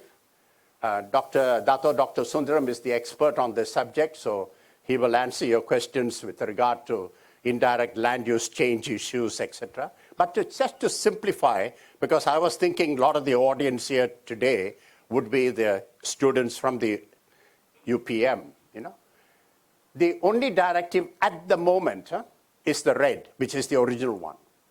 Now, the revision from RED to RED 2, that is using the first generation feedstock, palm, soy, rape, etc., will be phased out by 2030, as you have read. Now, the palm oil, there are stricter criteria proposed in the delegated act, that is the RED 2. This is where the indirect land use change come into play. Why? Because according to the delegated act, palm oil is linked to deforestation above a certain, I put here, artificial threshold. This is the debatable issue here. What is the threshold? How did they arrive at this threshold? Is it science-based threshold? Well, the answer is a simple no. It's very much political.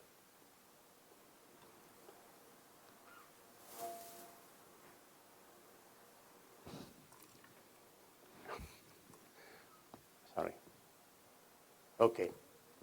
Now, what this means is palm oil will be phased out sooner by the EU industry, as they cannot use this against the EU renewable energy targets. Now, that is the concern that we have. And that is why the Prime Minister, Tun Mahathir, spoke out at the Cambridge Forum. My recommendation is this, and I said this at the forum in Netherlands. All palm oil that is certified by credible international sustainability standard, RSPO, ISCC, or its equivalent, it can be MSPO and ISPO, should be accepted by all importing countries if you're going to address the carbon footprint. If the EU use another commodity for a food-based biofuel, soy, rape, corn, canola, it should be done so under the same strict growing guidelines, equivalent to the 2018 revised RSPO standard, which you may have read, those of you. If not, go into the IUCN report, which just came out last week, where they consider this to be on the top of the league table in terms of standard setting platforms are concerned. Now, this is interesting, very interesting.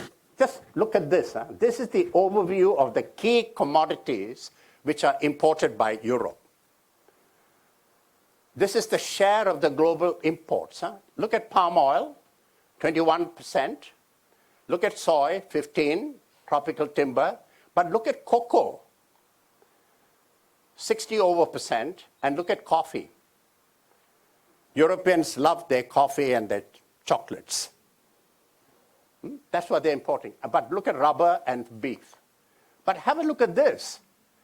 Now, when we say responsible sourcing, what it means is certified.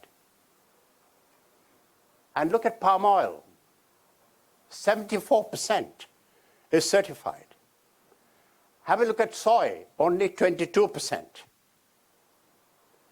Tropical timber. Now, people like Mr. Theo Cheng Hai, who is here, he will know that FSC standard came out 20 years before RSPO.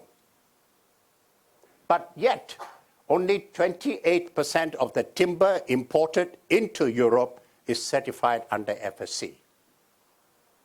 Now, what does that tell you? Now, think for yourself. Now, these are facts, and this is their graph from IDH. Look at cocoa. They don't have a data for cocoa. Very convenient, isn't it? Look at coffee, no data. They said they can't get the data. And look at rubber, and look at beef. The sinner in the world is beef in terms of greenhouse gas emissions is concerned. But no data. So I leave that with you to think, whatever you wish to think, how come they have wonderful data for palm oil, bit of a data for this too, but not the others. You know, I thought this is a wonderful way to conclude.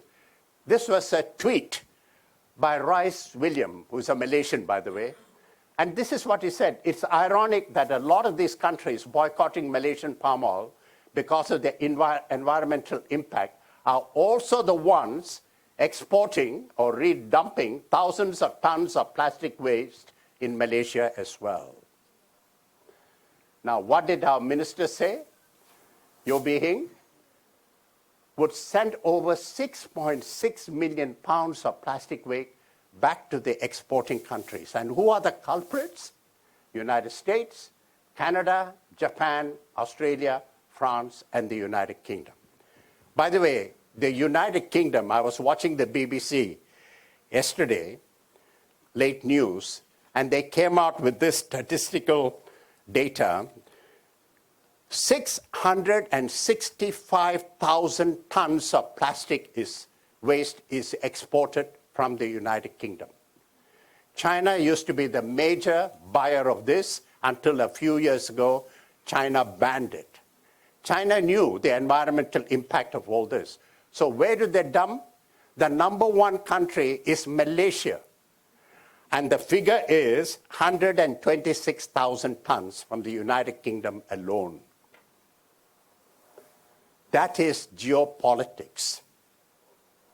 And I want to congratulate Dr. Roda for coming up with that title. That is what geopolitics is all about. You know? So I just leave you with that thought, and we can take questions afterwards. Thank you.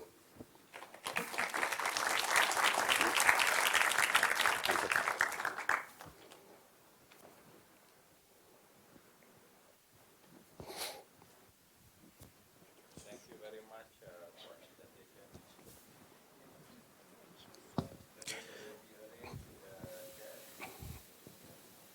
Apology to the panels. We need to rearrange the sitting for the forum. Please allow us to do the setup.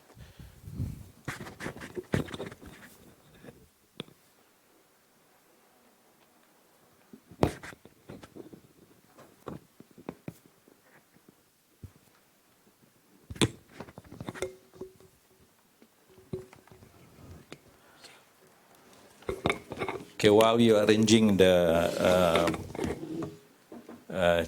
sofa, I would like to introduce the speakers. First of all, the speaker just now, Mr. Chandran. He's a veteran of agro-commodity industry with over 55 years professional experience. He retired as director and head of plantation of Franco-Belgian multinational Solvin Company in 1995, having served for 35 years. We were just talking about that in one of the earliest, one of the oldest plantation palm tree is now in Batang Bajunta. So that is the estate over there. He continued to be active in the plantation sector, and his appointment as the startup chief executive of the Malaysian Palm Oil Association (MPOA) in 1999, continuing to serve the organization till 2005. His strong commitment to building a sustainable environment practices for the palm oil sector is reflected in his work as one of the initiators of the formation of Roundtable on Sustainable Palm Oil, RSPO, in 2003, in which he held the position as vice chairman and is currently advisor to RSPO. Please welcome Mr. Chandran. The next panelist is Dato' Kalnia Sundram. He is currently the chief executive officer of Malaysian Palm Oil Council. So he's the one who always go to oversee and do a debate. Following his postgraduate studies from University of London and research stints in USA, Australia, Netherlands, and at MPOB, he has clocked 37 years of services in the palm oil industry, very much experience. This includes research into various aspects of oils and fats process technologies, nutrition and biomedical science, and technical marketing. So he's very experienced in technical and also in global matters on oil palm. He's a fellow of the Malaysian Academy of Sciences and a member of International Professional Association. Currently, he heads MPOC with focus on palm oil promotion and marketing, addressing the anti-palm oil campaigns, and uses science-based outputs to communicate on palm oil. So we welcome Dato' Sundram. The third panelist is Dr. Gary Teixeira. He's a special officer to the minister, MASTEC officer. MASTEC minister. Dr. Gary has more than a decade of experience in climate change and sustainable policy development and negotiation at international national level. So we also call him negotiator, climate negotiator, which deals with various governments and also NGOs at United Nations level.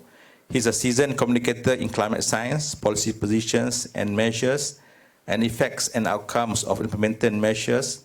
He's also an advocate of science-based policy direction setting, multi-stakeholder consensus building, and multiple wind conflict management and resolution. He has scientific and analytical foundation in economy, forest ecology, hydrology, and carbon quantification, with program and project management, monitoring, and reporting essential. So I would like to call Dr. Gary to the front. And finally, our star of the day, Dr. Mak Roda. He's an economist at SIRAT. He's based in Malaysia since 2006. He's the research fellow and CTO of the Center of Excellence on Biomass Valorization. It's a project between AMIC, Airbus, UPM, SIRAT. He's also a Malaysian focal point for the cooperation platform between EU and South Asia, sustainability of agricultural landscape in South Asia, the one that he mentioned earlier. We call it SALSA. It's not the dance, it's a research platform. He's an associate scientist at Paris Sorbonne University. His research and consultancies focus primarily on strategies and agroeconomics that shape the demand of the sustainability of natural resource development and emerging countries, mainly in oil palm and forest. He is also a forester, economist, so he's a multidiscipline. So with that, we welcome Dr. Roda.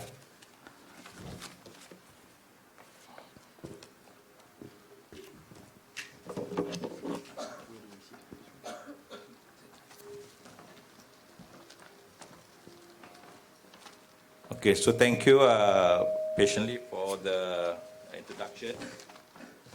First of all, for the format of the forum, we'll give around 3 minutes of presentation to each panelist. And after the first round, we'll open the discussion to the floor. Okay, and nearing the end of the forum, we will ask the panelists to wrap up. And finally, we will close the panel discussion.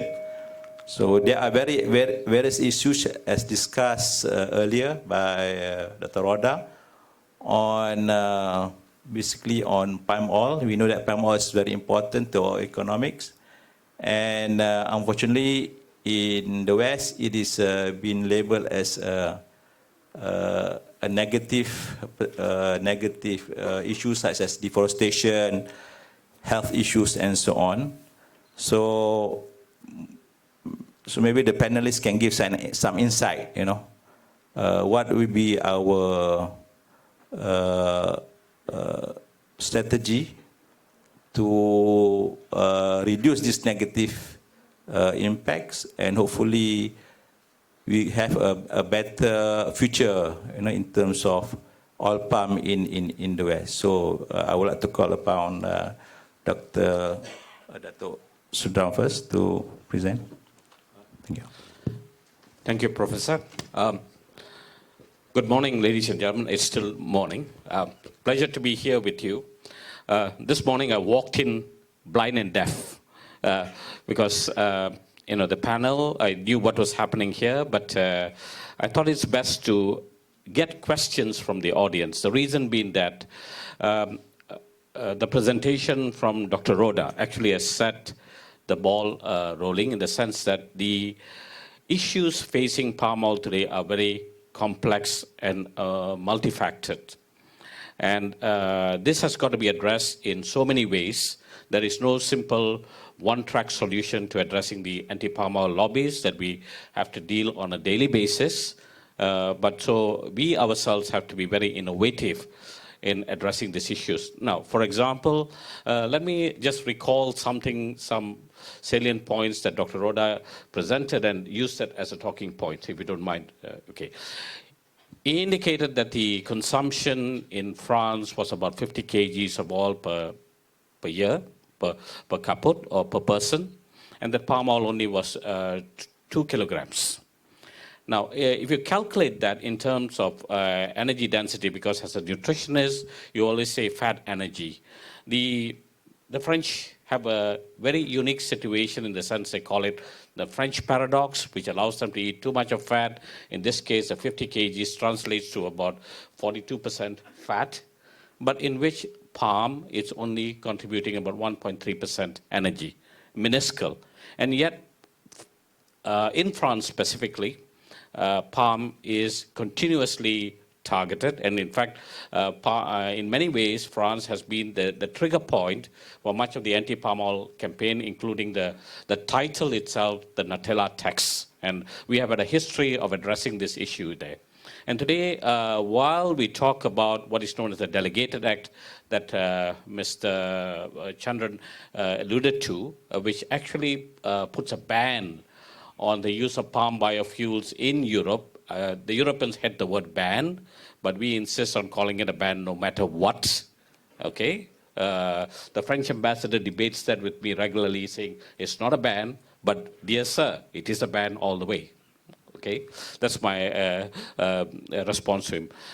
Now, what he does is that France has gone ahead and will ban the use of palm oil as early as next year, January. Now, to the Malaysian public, and this is very concerning, because we also find that in Malaysia, in our home front, the knowledge about palm oil is also significantly lacking. And if you know that this year, through the ministry and through the minister, we have initiated a Love My Palm Oil campaign. So the roots are very, very spread out. But the bottom line is that palm is here to stay. Even some Malaysian politicians and figureheads in this country have begun to call palm as a sunset industry, but there's no sunset in the horizon as far as the industry is concerned. That's an assurance we keep on telling. Now, another point that Dr. Rhoda alluded to was that now the current 2018, he used 2014 figures. At 2018, global oils and fats production is about 278 million metric tons, of which about 32% of that comes from palm oil. Now, it has been estimated, and he's very right in the economic analysis and the projections that we do, we base it on world population. Now, if you factor world population and the fact that nearly 70% of the global population in the world is under-consuming all oils and fats, the potential to grow oils and fats consumption is very huge.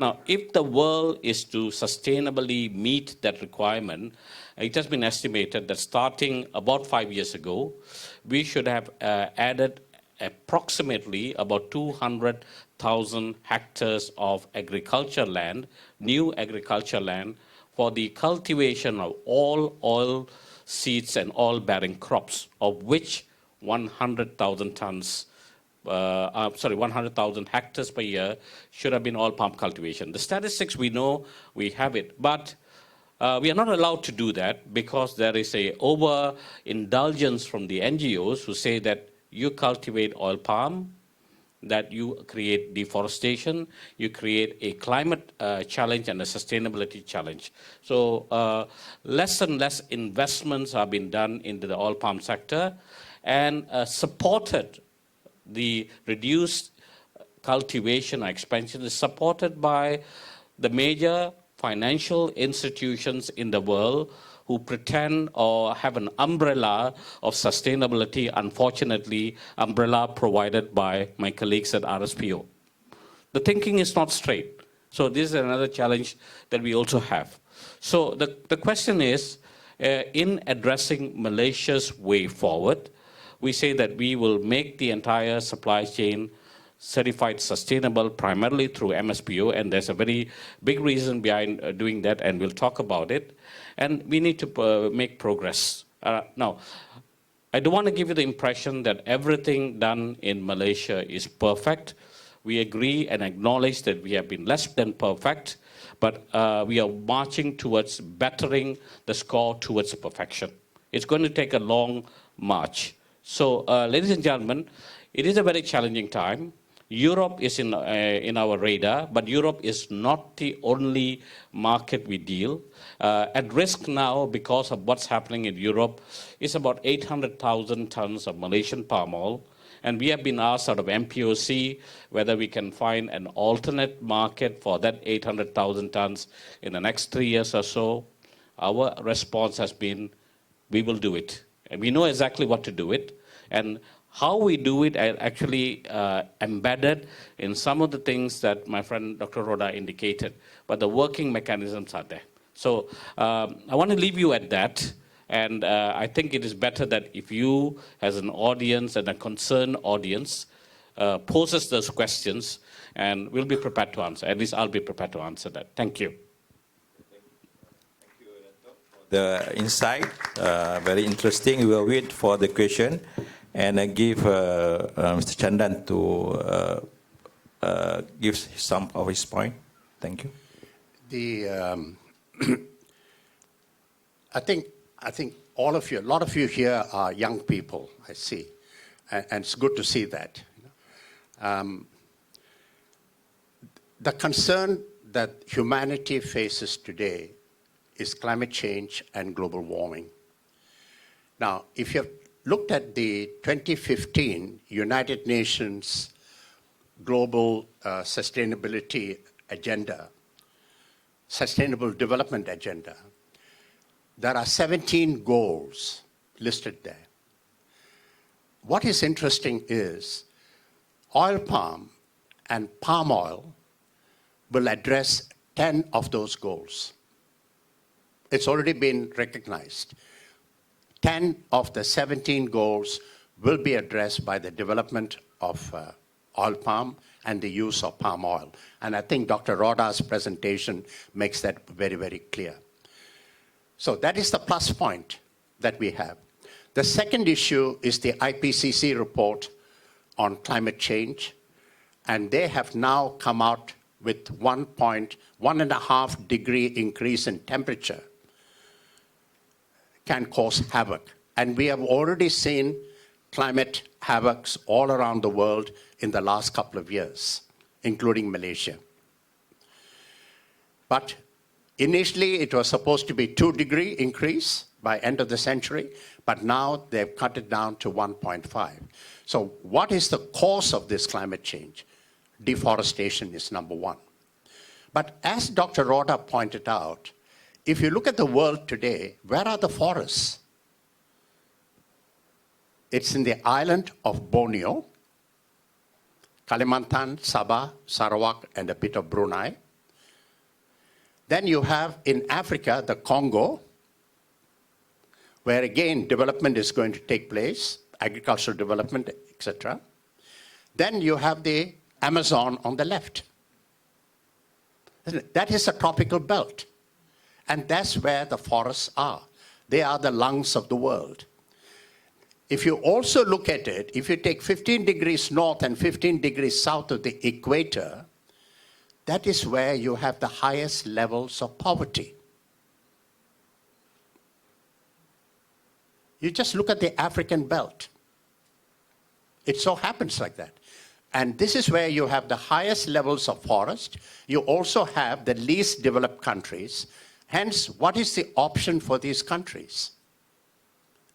And Sir Jonathan Porritt, who is an advisor to Sime Darby, made this statement very clearly 2 years ago when there was stoppage of oil palm development in Africa. Africa needs oil palm development, but NGOs and other civil societies, and I'm sorry to say even academics, came out to say it must be stopped. So you got a company like Sime Darby today who have invested billions of ringgit in Liberia, and they can't progress. They can't progress. And many other companies, Indonesian companies, Malaysian companies who have invested in Africa are tied down. They haven't. So what should be the dialogue? I think that is what you're asking, Professor, the way forward. We know these issues. We are taking steps. Malaysia, our minister has made it very clear. The maximum land area that can be converted for use for oil palm is 6.5 million hectares. We are already at 5.9 now.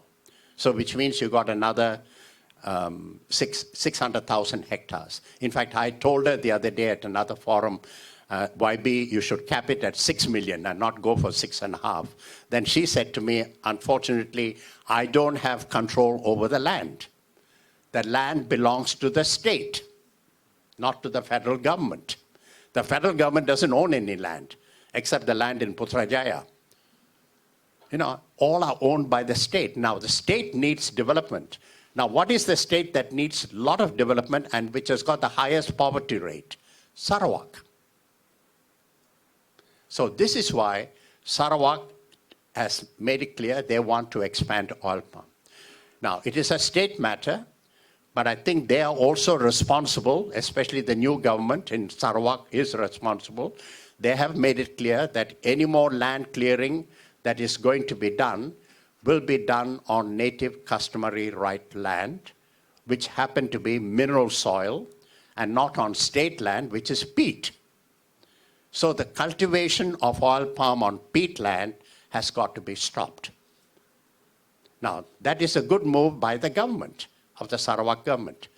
But is there deforestation involved? It all depends how you define deforestation. And we don't have a clear definition of that yet. What constitutes a forest? Any of you can give me a definition of what makes a forest?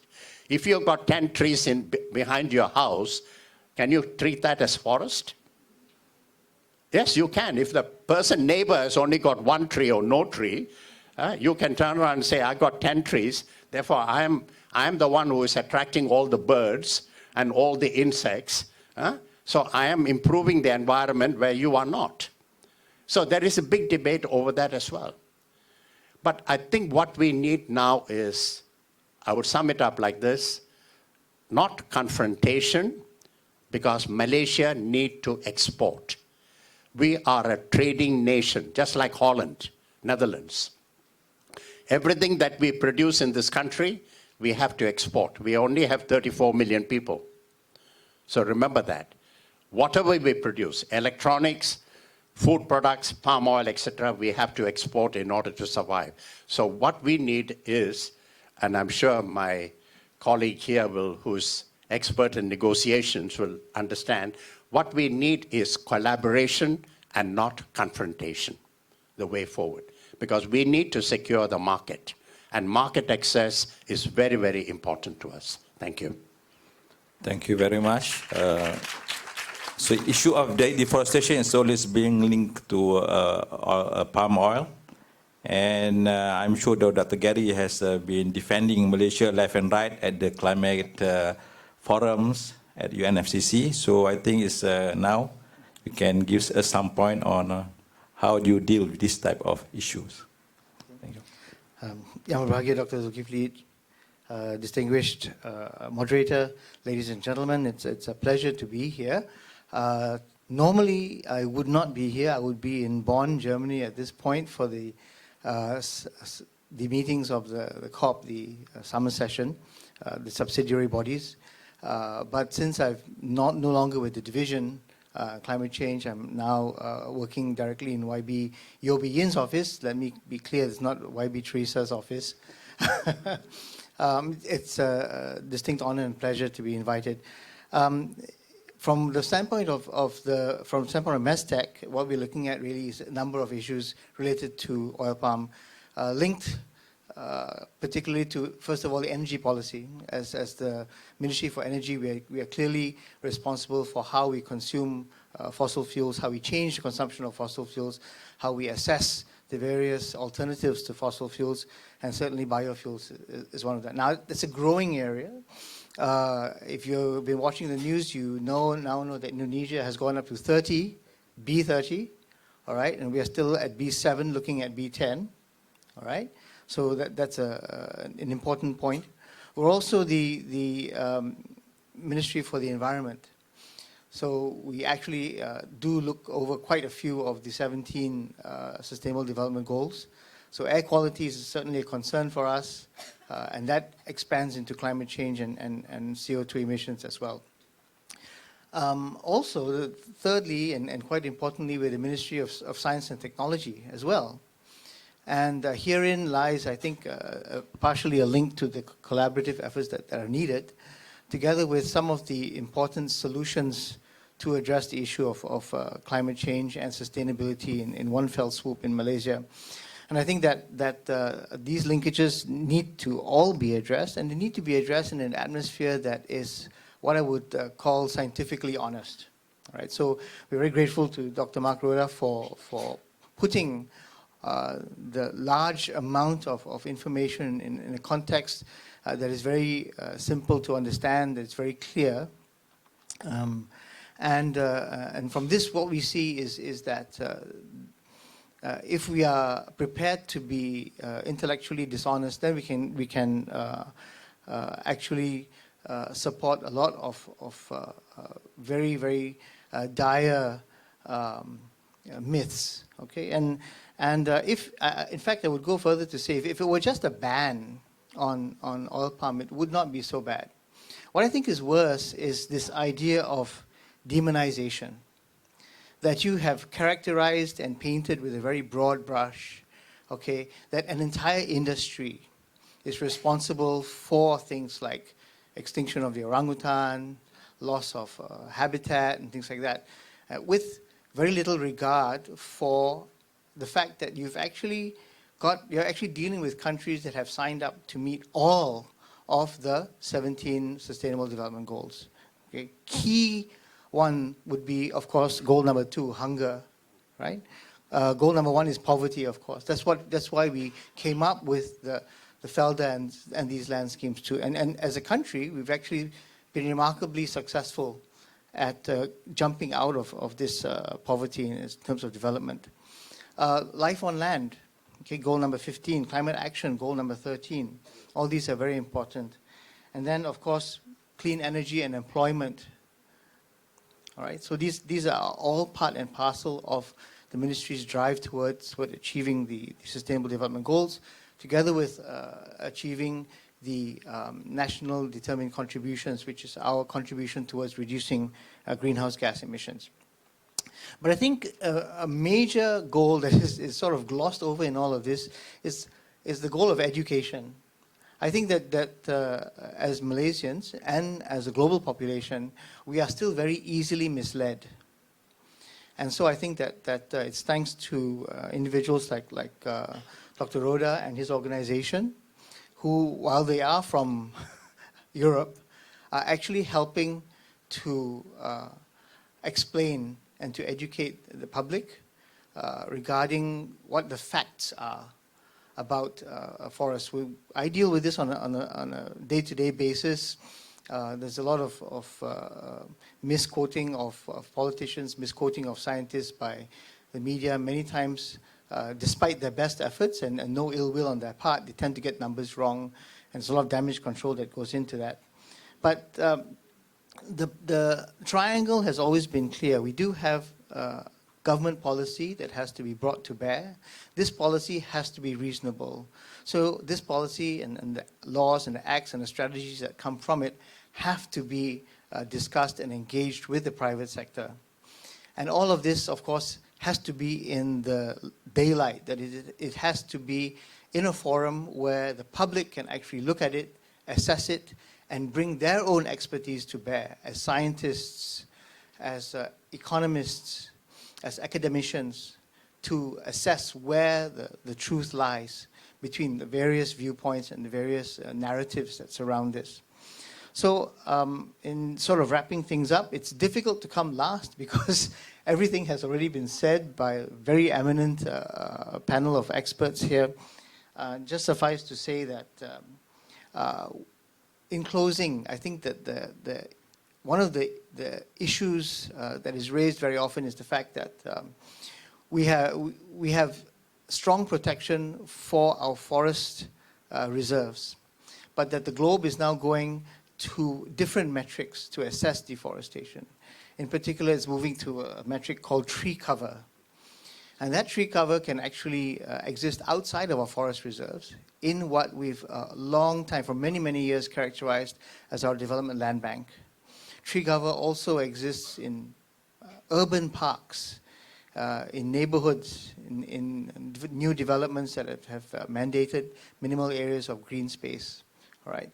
So when we give some of those areas up to build hospitals, to build schools, yes, to plant oil palms, then what is seen from space does not necessarily conform to our own land management practices. And it's very important that as a country, we educate ourselves on the various policies, not just in my ministry, but in the Ministry of Agriculture, the Ministry of Primary Industries, okay, Ministry of Local Government, to actually determine where the truth is in all of this, and then to judge accordingly for the best interests of our country. Thank you very much. Perspectives from the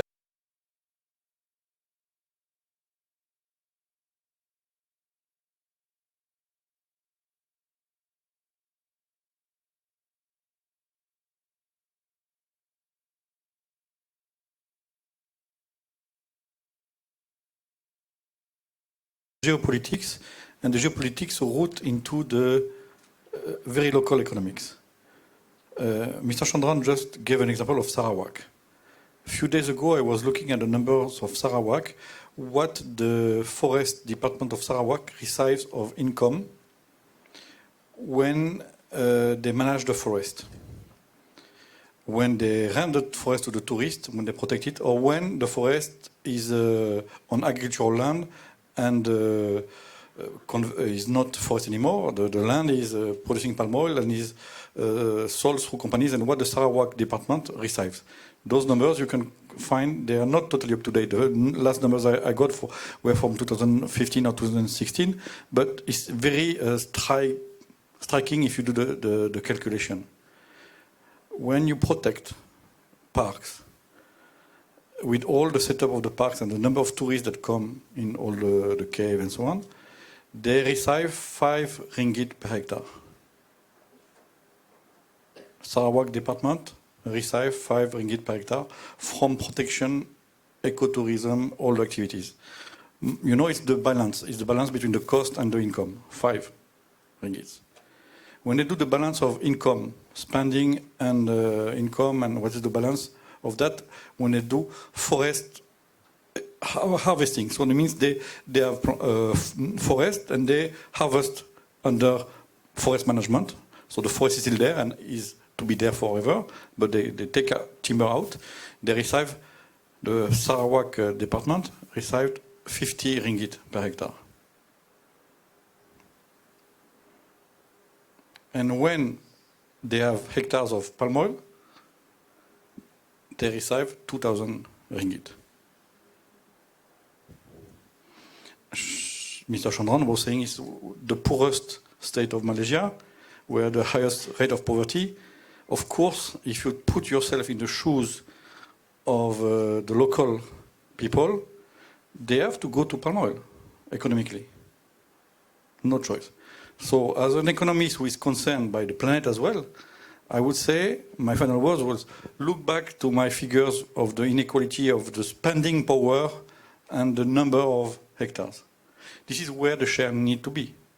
The real challenge, very urgent challenge for our planet, is that now the local societies get enough purchasing power, they change their economics, they get also help from the other countries who can spend for that, to very quickly increase their wealth, their incomes, and very quickly be in a situation where they can afford to choose to protect their forest and avoid deforestation.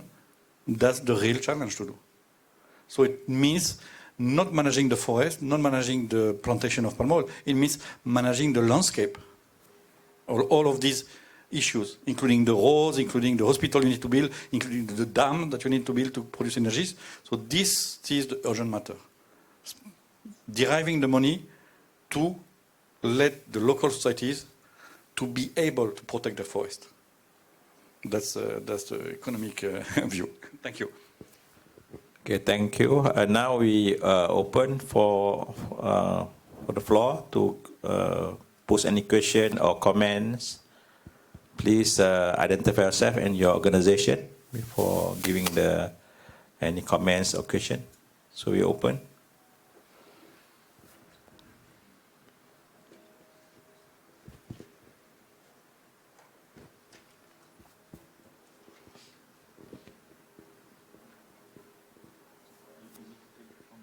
Hello. Hi. Morning. I'm Alia from University of Nottingham.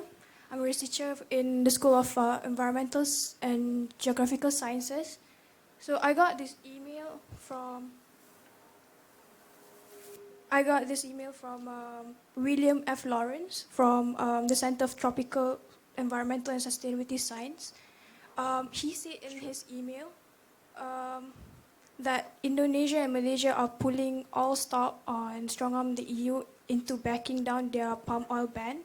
And then Indonesia and Malaysia have engaged in heated lobbying for the EU in concert with Nigeria-based groups supported by climate skeptics.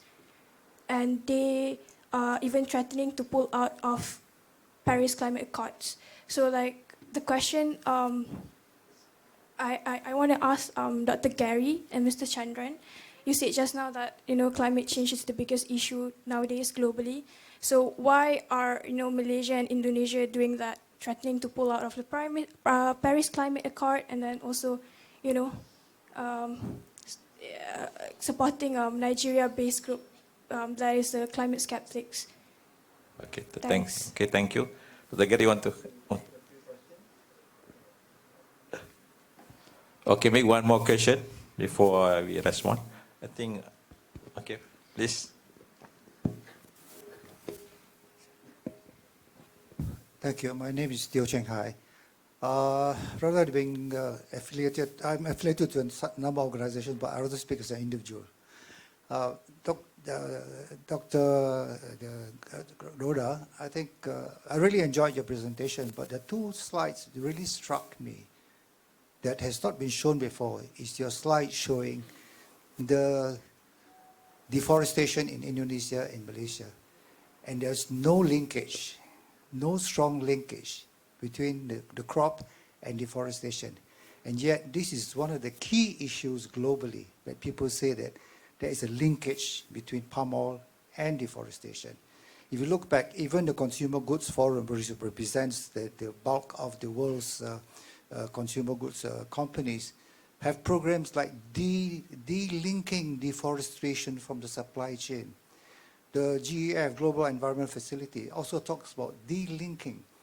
And yet your slide is very clear. And I was just wondering, because fortunately you're from CIRAD and you are the contact point for EU. Okay, at least for France. Okay, and I believe CIRAD is French government funded, right? So to what extent have you passed that message that you have given to us back to your government, who is so adamant on banning palm oil? On this is a very key message. Okay, I'm not putting you on the spot, but your slides really struck me. I've not seen it before. It's very convincing for me. Okay, the other point is I agree with Dr. Gary. It's not a question of coping with bans. It's coping with this whole thing about demonization. When you mention palm oil to somebody in the West, then it's, oh, that's bad for me, you know? And with no other knowledge apart from what they've been brainwashed. And I was just wondering how are we going to cope with that? Because I know Mr. Chandran said, okay, one way of solving it is get everybody to accept RSPO whole of Europe and we'll be fine. I think even RSPO itself is under criticism.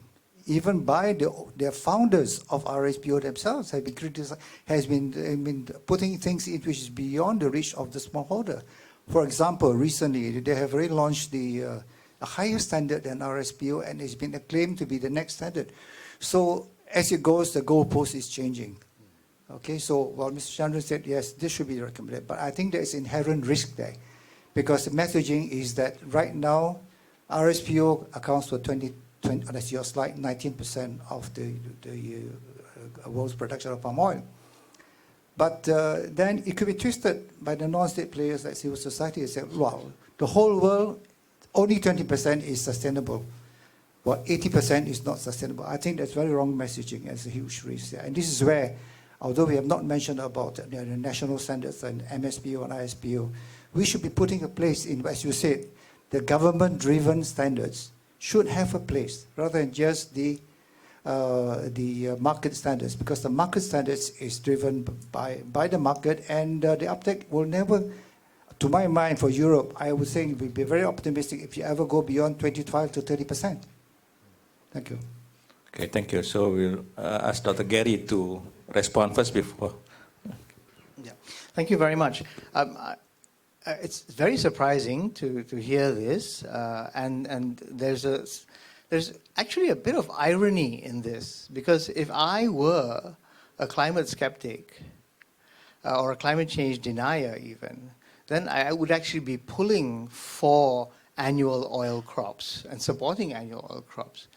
Because having spent 17 years in the US and being a major in agriculture, hydrology, and soil physics, one of the things that we learned about annual crop production, and it doesn't matter whether it's corn, soybeans, grain, sorghum, whatever, is that, and this is where perhaps Dr. Rhoda's slides did not venture into. We talked about yield per hectare. We talked about, the one thing we did not talk about was energy density that goes into the production of that oil, all right? In my PhD work in the US, I worked on cotton. And as you know, like oil palm, there are many industries associated with it. Cotton is not just fiber, it's actually meal, which is food for animals, it's actually cottonseed oil. All right, so you get a number of different products and resources from these things. But if you ever stuck something into the ground and actually tried to pull it, that's called draft power. All right? And for every annual crop, you have to plow fields. And you have to do it every single year. All right?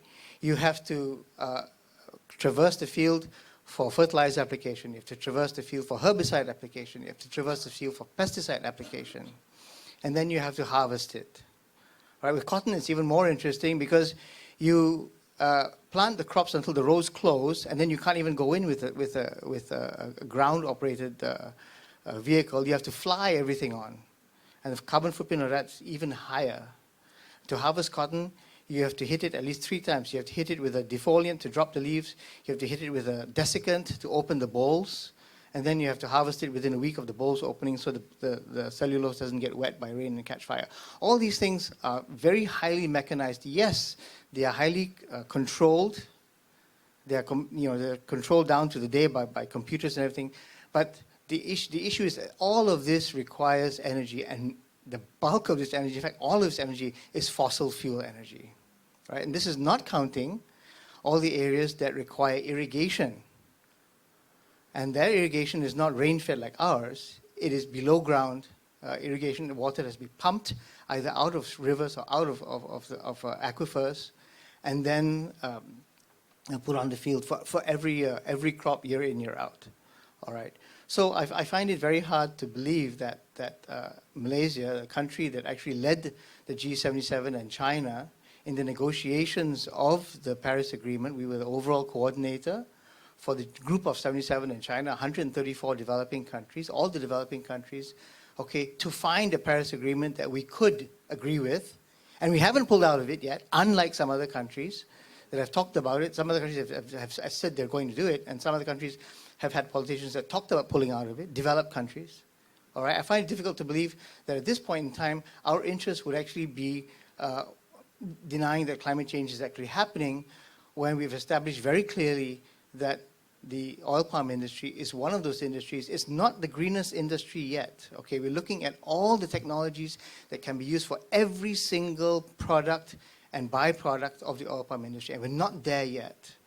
We're not using the most efficient boilers in our mills. We're not making the most efficient use of the mesocarp fiber. We're not making maximum use of the pome. There's a lot of areas where we still could improve, and that could green the industry even further. But even as it is, the carbon footprint for production of any measure, a ton, a liter, whatever, of palm oil is much, much, much less than any of these annually cropped oil seeds. So, we're already ahead in the race. That's the reason why we're being targeted. Okay, we're already clean and are in danger of being cleaner. That's why the need for this kind of demonization, of deliberate falsification of information. So I think that in many ways we need to bring the sustainable target of education to the developed countries, so that their populations can actually look at what their governments are doing and say, wait a minute, yes, you may be thinking about protecting jobs in this country, but what jobs are you protecting? You're protecting the jobs that are high emission jobs. You're protecting the industries that are high emission industries. Okay, and this is the very essence of protectionism. That you actually, and what more proof do you need? The fact that you want to pull out of an agreement that is going to require you to be accountable for your greenhouse gases. All right, so I would welcome further discussion. I would like to know who these Nigerian organizations are. And I think that Nigeria is one of the countries that can ill afford to deny climate change. I mean, they're already suffering badly without climate change, with extreme weather events. The lot is even going to be worse. Why would Nigeria want to generate climate change deniers? So I hope that addresses the question, and I welcome any further discussion. Okay, Dato want to comment? Okay. I just want to put the record straight. Gary, what you indicated and the explanation is absolutely correct. The question was also correct in the sense that Indonesia, in desperation of what was happening in Europe, and non-acceptance of the benchmark movement that Indonesia was doing in terms of even reducing deforestation, capping, other issues, etc. There was no voice of that government being heard in Europe with respect to Indonesian exports of palm oil. And the Indonesian officials did use a statement that if this goes on, Indonesia would consider pulling out of the Paris Accord.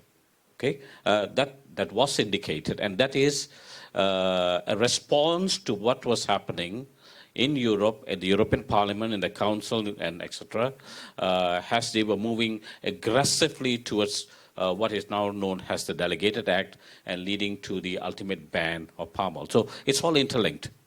So we should get the record straight anyway. Thank you. Mr. Chandran, want to comment on? I just want to echo what Dr. Gary has just explained, I mean, we have a wonderful story to tell in terms of our carbon footprint of the oil palm industry. One thing which Dr. Gary didn't mention was, whatever he said about the annual crops has been proven, and interestingly, the people who actually proved it was Unilever. Unilever is the largest consumer of palm oil, 1 million tons per year, and 500,000 tons of palm kernel oil for their oleochemical industry. They did a study, and I know this person, Dr. Eric Dumoulin. You can Google him, Dr. Eric Dumoulin of Unilever. He did a study way back in the early 90s. He did a life cycle assessment of soybean, rapeseed, and palm oil, and oil palm. And I can tell you from every aspect, from pesticide use to fertilizer use, from irrigation to all those things which Dr. Gary has mentioned, palm oil came out on top. Because Unilever was justifying themselves why they are using palm oil. They had to. Now, the problem here is this. I mean, every year things change in the scientific world. And we need to update ourselves. I believe MPOB has undertaken a reasonably thorough study of the life cycle analysis of the oil palm, right from the seed all the way to a refined product. But there are question marks. It has been published in some of the international journals, I know, life cycle analysis journals, but that story hasn't been told. It's too scientific. You have to tell that story, communicate it in a very simple language, as Dr. Gary mentioned. Now, we got to get that across. And this is where our shortcomings are in the country. We don't know how to communicate. We are very poor communicators. Indonesians are far better than us, I can tell you honestly. They are far better, and they are far better at marketing. Look at the way they have captured the palm oil market, where we were dominant 10 years ago.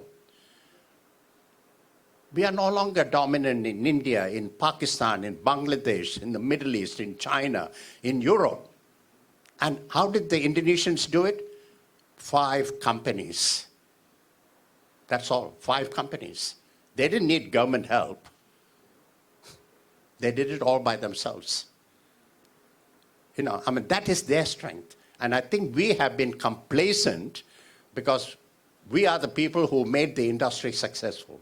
Whether it is rubber, whether it is oil palm, whether it's cocoa, whatever it is, we were very successful because of our R&D institutes. I remember the work Mardi used to do in the old days, because Mardi actually did the first research on oil palm before PORIM was set up, which is now MPOB. We had wonderful research institutes. But unfortunately, we are not keeping up the momentum, Because young people out there, you get all this sort of emails coming to you. Some of them are fake news. Some of them are planting it into your head. That's what you got to remember. When you get these sort of messages, it is making you think, hey, I'm learning this, but the story here is different. So you have to analyze a lot of these things. I'm glad you asked that question. Now you got the answer, you know. You got the two sides of the story. Because these are the things which are planted, and there are thousands of them every hour that comes out on oil palm. Thousands. We track it in RSPO. The negative news about RSPO is 1,000 news out there in every hour. Now, that is what we are facing. Okay, thank you. Now we let Dr. Roda respond to the second question. Okay, thank you. There were 2 points, and one point was about deforestation, and the other about CIRAD and the relationship between CIRAD and French government. So I start with the second one. CIRAD is a research institute. Every research institute in the world is usually subsidized partly or fully by the governments where we are, where this is in Malaysia the same. CIRAD is, I think 50 or 60% of its budget comes from the French government, but it's totally independent. We're scientists. And you can ask the government how we are independent, because scientists do their career in science by publishing papers, and it's peer reviewed and so on. So it's not, our career is not related to the politicians. Actually, the politicians come and go, and we are still there. So it makes a whole different world. And because we are an institute that is rooted in the tropical countries, CIRAD is the heir of the former research institute that were installed in the former colonies of France, tropical colonies, not now working in every tropical countries. So another part of our budget comes from our collaboration, all the projects that we do in the tropical countries. That's our mission, and our mission is to do science and to do facts, plain and simple. So we are very independent in that matter.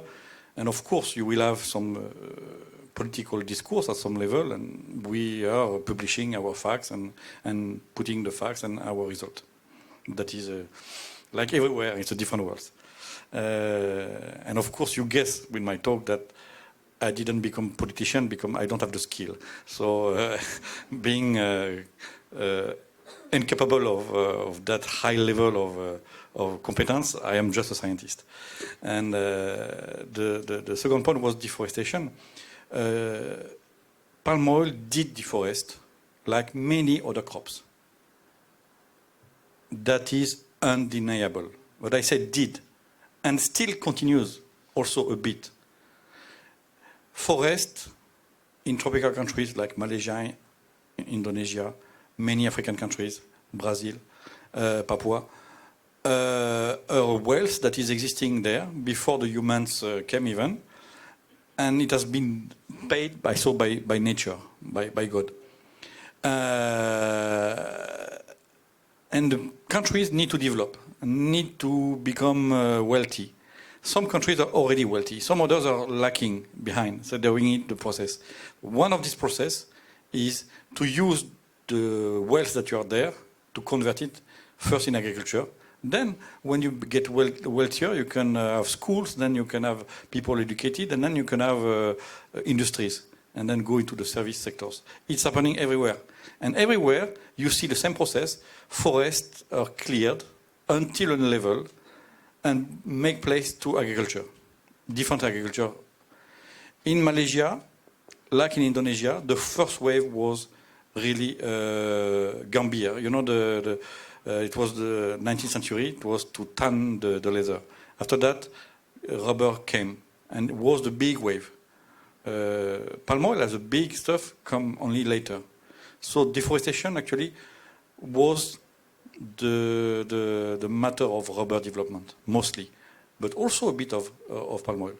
And now we are at the end of the palm oil wave. You have new developments that are happening. So when you are at the end of the palm oil wave, you may have still some development of palm oil that can occur marginally in forest land. It happens still in Indonesia. In Malaysia, I think it's technically down zero, because last numbers I was checking a few days ago, 2008, Malaysia was 18.2 million hectares of forest. And last numbers officially 2016 or 2017, same number. So you may have a hill there, a slope there, where you see deforestation. That is for sure. But on the number, is technically now close to zero. Even Brazil, Brazil where soybean is developing, Brazil, the real deforestation is cattle ranching actually. It's even not soybean. Of course, soybean is also deforesting in Brazil. And if you look at the real number in terms of hectare, actually the funny stuff is nowadays, in 2019, every year or every month you have more hectares of tropical forest deforested by soybean than by palm oil. Because palm oil also still deforesting a little bit. Yeah, thank you. I hope I answered the question. Yeah, in terms of this forest deforestation in Malaysia, the area of permanent forest has been constant, and also there's an addition of forests that has been gazetted into permanent forest reserve. So that is a fact. So we are open any for yes, please. Number one, number two. Morning, my name is Fauzi, and before I begin, that's my boss sitting down there.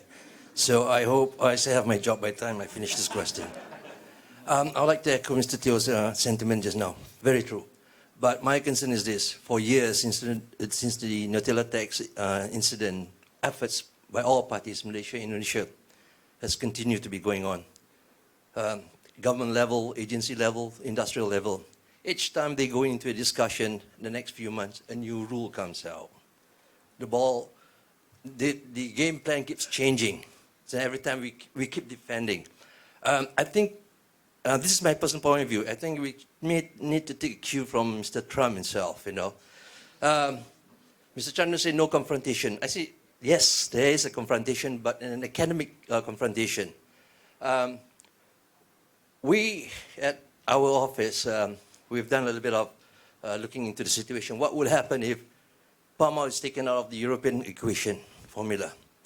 And we realize if that happens, there'll be a scramble in Europe to find a replacement for it.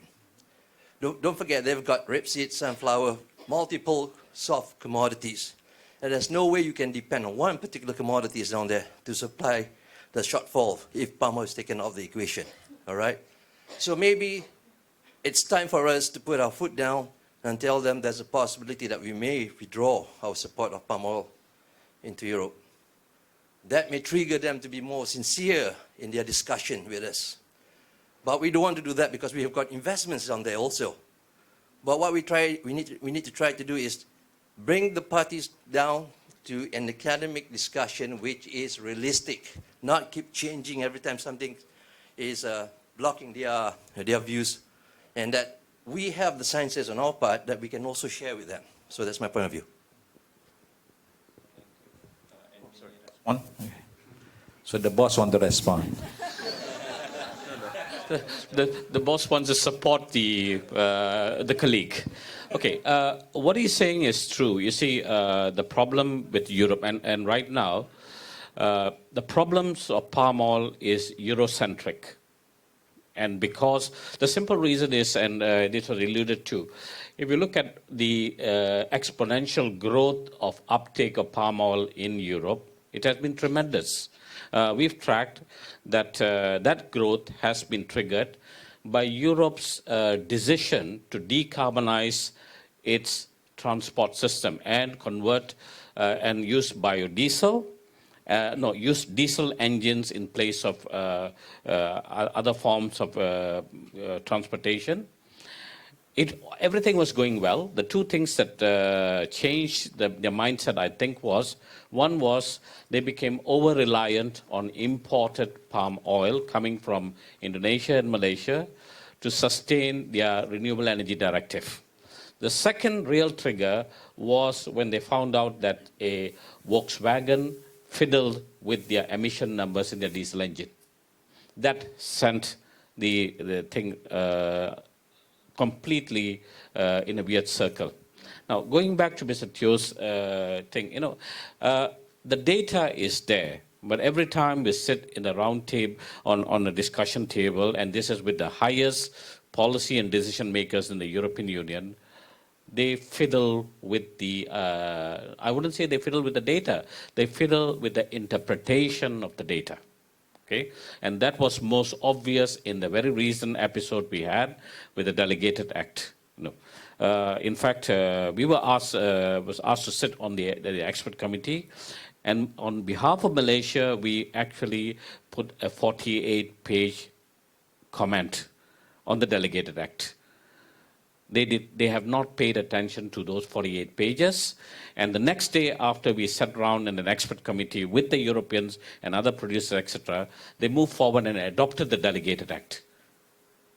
That tells you a lot because they had to deal, the European Union had to deal with nearly 60,000 global comments on the Delegated Act, and they moved ahead. So it is not what meets the eye, it is below the radar, many things that happen that trigger the policy changes, etc., that we are faced with palm oil. Okay, and you'll be surprised that the accumulation of pros and cons in the oil world is very troubling sometimes, but we are not seeing the solution. I know for a fact that if we had defeated the onset of the current act, in 6 months, the Europeans would have reinvented a new wheel to impinge on palm oil. And we also saw, let me just take 1 minute, December, Christmas shopping, well, we are flooded by the Iceland,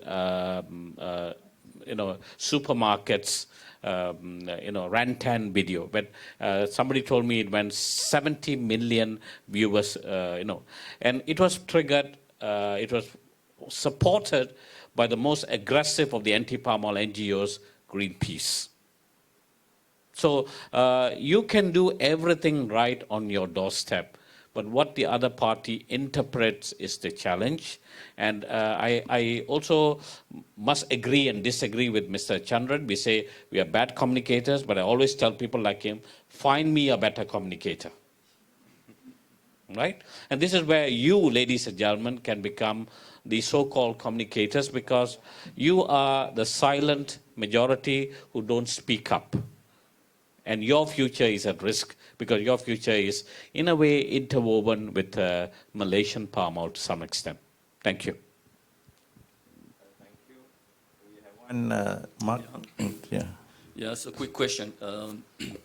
Yes, and definitely I do agree with what I've said here, that and palm oil is obviously targeted in the EU. Just for your information, Greenpeace released also last week a report on the impact of cattle and soy in deforestation and environmental issues. And yeah, this will be also on the table in committee. But I doubt that there will be a ban on soy despite this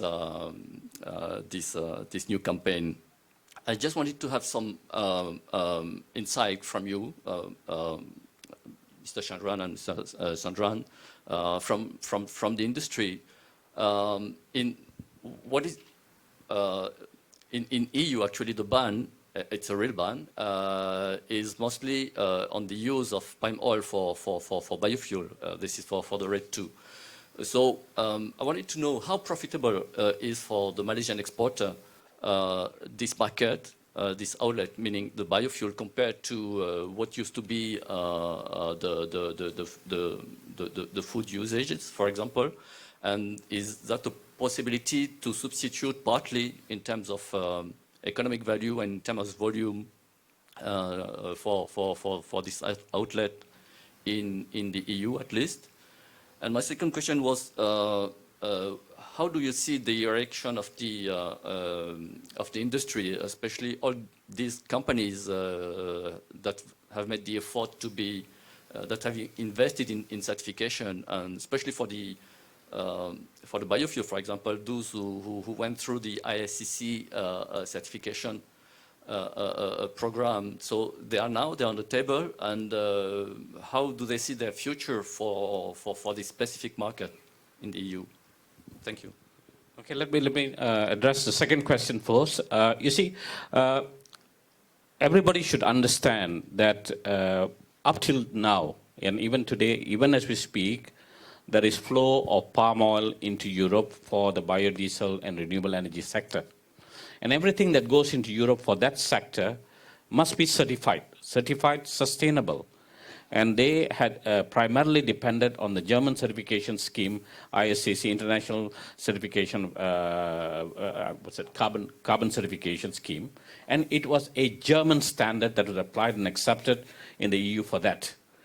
Now, with the passage of the current legislation, it has actually thrown the whole biodiesel market or biofuel renewable energy market in a bit of a topsy-turvy.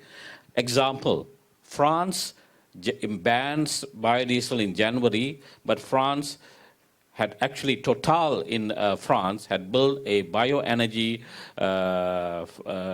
it's called, based on the technology, hydrotreated vegetable oils. They just spent €500 million building that plant, and the management in Total will swear that they cannot make it work without 300,000 tons of palm oil every year in the system. So why are the Europeans doing that? Because they have been pressured by everybody to move away from palm. Okay. What is our... let me speak about Malaysia's exposure. Malaysia today sells nearly about 2 billion tons of palm oil into the European market. Now, we, until this market expanded into the biodiesel, 70% of the palm oil going into Europe was used for food applications. And honestly, Malaysian companies excelled in the food sector because we were quality assured. We had all the things that the food industry needed as an assurance for a good quality raw material that needed but that met your specs. Now, with the RED, the usage pattern flipped. Today, 60% of all palm oil going into Europe is used for renewable energy. Only about 30% is used for fuel, and something else is used for that. Now, the rest of the world, it's still 70-75% as food. Okay. So we are at risk in Europe of losing out about 800,000 tons of Malaysian palm oil. Indonesia has got its own share. The question is, can we divert that palm oil to some other markets? Yes, we have to work extra hard. Yes, we can do it. And yes, we will do it. Now, the other question you asked was, you must also understand, the biodiesel market needs, or the application endpoint, it needs to be subsidized. Even in Malaysia, we need to provide some sort of a subsidy support for use of biodiesel in your fuel mix. Otherwise, it doesn't. And this is the key that the Europeans are using. They're saying that if you use palm oil in the biodiesel sector, country A uses that, then it will not be given the European, it will not qualify for subsidies. It will not qualify for their climate reduction counting that they want to do. So this is the challenge that's been posed. So I hope that helps respond. Thank you. Okay. Mr. Chandran. Yeah, just to... one thing which I would say, and which was reiterated to me while I was in Europe last week, diesel is out. Okay? The writing is on the wall. Diesel, of course, it will take years, but countries like UK has already come out with diesel will be phased out by 2030, before even 2030. Scandinavian countries, Norway and all that. Because, let's put it this way, there was absolutely no scientific evidence to say that even the high quality diesel was reducing your greenhouse gas emissions. Now they realize it cannot. And that is why Volkswagen and all that came up with all this intrigue mechanisms to reduce, you know. And this is one thing. One thing you must appreciate as far as the United States and the Americans are concerned. They stick to facts and they stick to science. If the university in the United States had not discovered that Volkswagen was cheating, we would still be using the Volkswagen cars. It was not a European country or a European university that came out with it. It was the United States. Because they base everything on science, very much. And you must appreciate them for that. So going back to this issue of palm biodiesel in Europe, what I learned from MBO, from your good friend as well, Franz Claassen, yes, you can have biodiesel coming into Europe, but there will be no support. Now, without the support mechanism, financial assistance, it will not be economically viable. I spoke to Neste, Mr. Simo Hokkinen, who are expanding their biofuel plant in Singapore, as well as in Europe. Now, why are they expanding? Why are they investing so much of money? You heard Total is expanding. Not only that, they're expanding. So they do, of course, they are going to use alternative feedstock, especially secondary waste and byproduct feedstock. And there itself, you have an issue. A question that came up about palm kernel in Europe. Now, is palm kernel a byproduct or a waste product? See, the language that they use in a lot of these legislations completely throws you off. As far as we are concerned, palm kernel is a byproduct.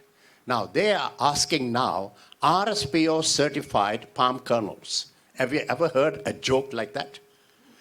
You see, in the RSPO certification or MSPO, ISPO, when you certify a mill, the CPO is certified and the palm kernel is certified. Palm kernel is the inside of the shell. So don't you think the shell is certified? You need a separate certification for palm shells. People are clamoring for RSPO certified palm kernel shells. If you have it, I tell you, you're going to get a good value.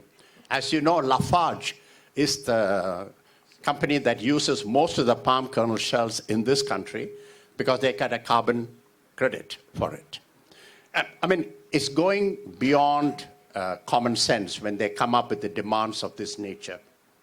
So biodiesel entry is still there. And one thing that was made clear from MBO, because Franz Claassen is also the chairman of the European Palm Oil Alliance, as far as food is concerned, there is absolutely no restriction. Now, I happened to speak to the head of research for Nestle in Amsterdam when I met him with him for a closed-door meeting.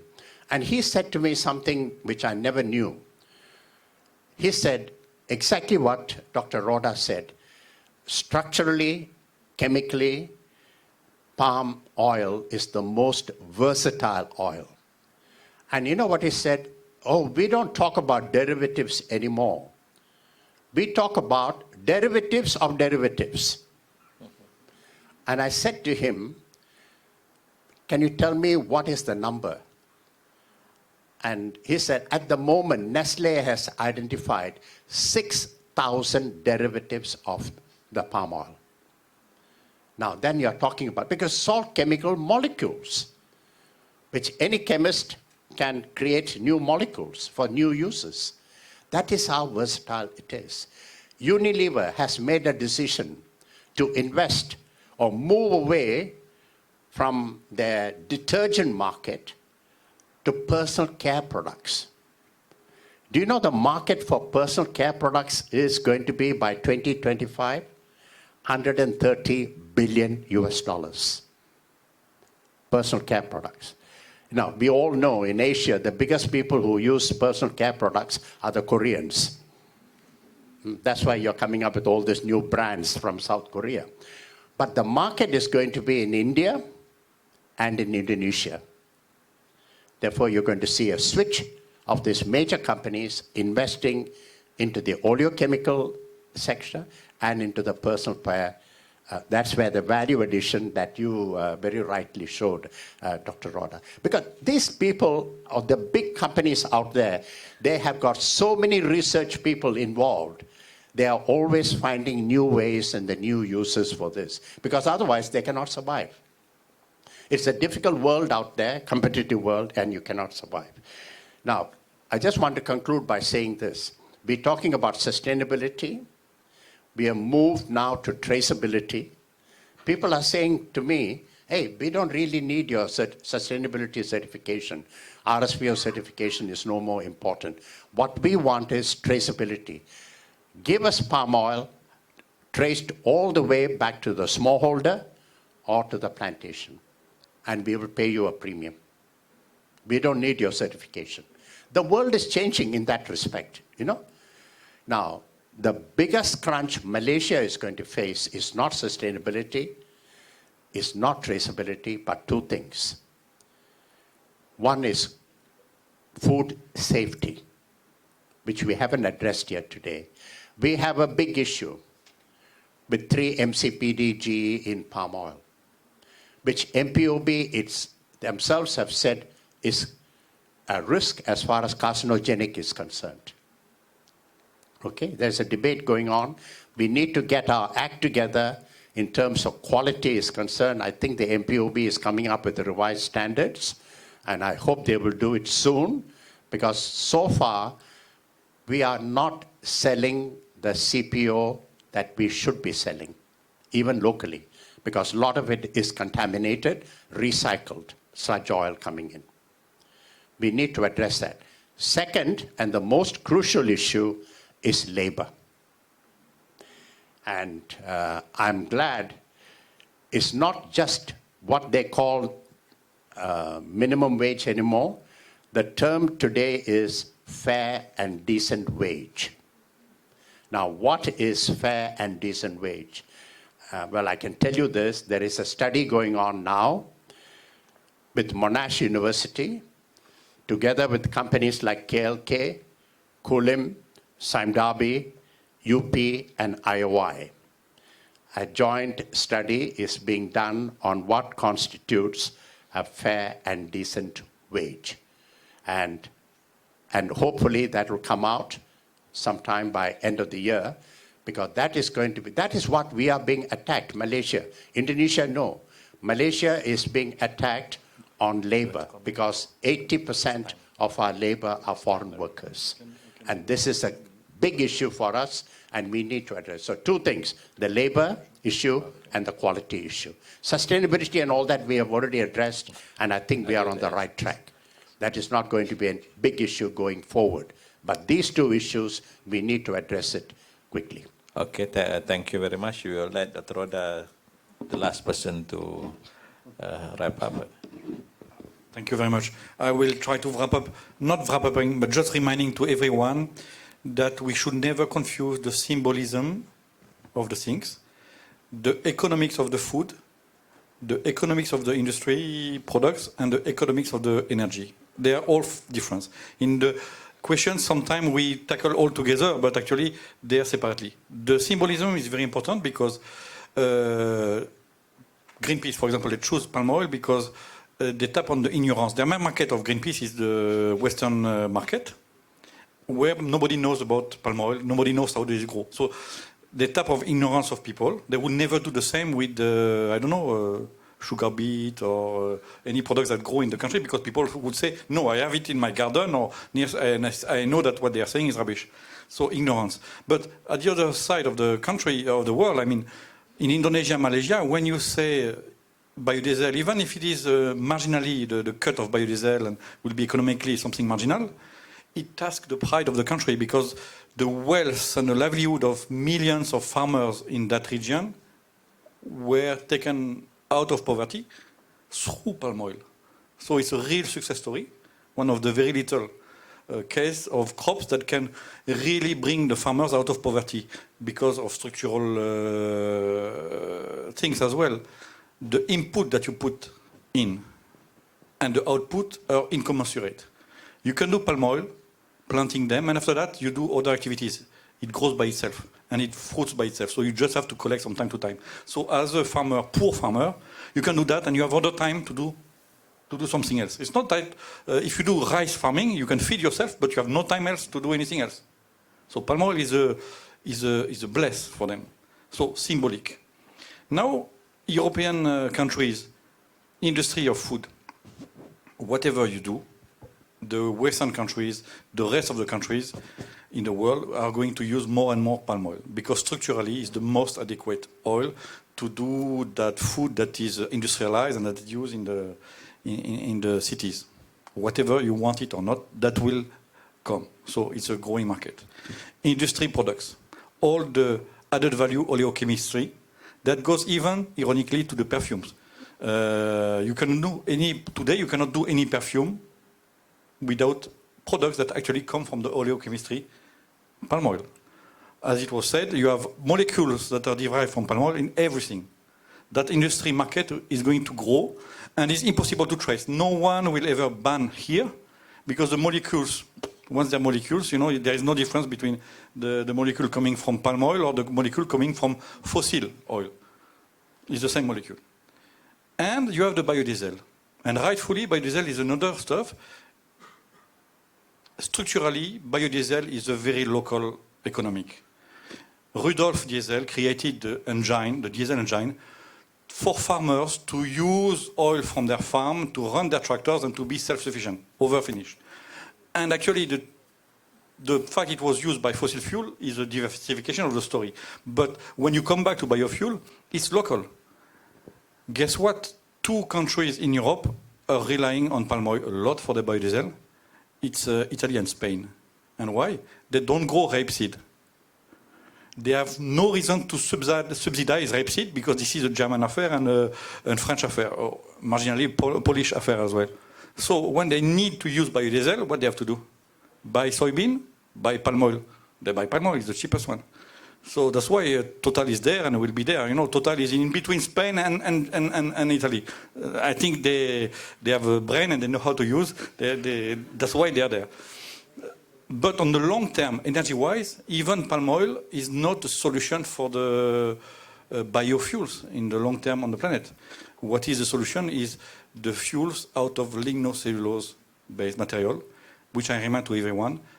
Today, when human society is producing anything agricultural-wise anywhere on Earth, in average, 70% of it is a waste and is called lignocellulosic waste.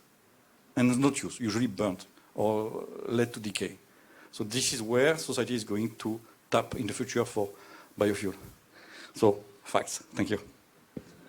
So thank you very much, our distinguished panelists, for a very interesting forum, and also our participant who posed a certain question. I'm sorry that we have to end it because we are out of time. Hopefully we can have another session, part 2 or something like that. So I'd like to thank again. Let's give a big clap to the panelists for their contribution. Now giving to the Master Chairman. Thank you to Professor Dr. Ahmad Ainuddin Nuruddin, Dr. Kalyana Sundram, Mr. M.R. Chandran, Dr. Gary Teixeira, and Dr. Jean-Marc Roda for the interesting discussion. Now I would like to call Yang Berbahagia, Professor Dr. Zulkifli Idrus, to present UPM Memento to our guests of honor. For information, the Butra fame that will be given to our guests of honor is made by Introp UPM using Kena fiber, which is 100% biocomposite material. Our first guest of honor to receive memento is Dr. Kalyana Sundram, CEO of MPOC.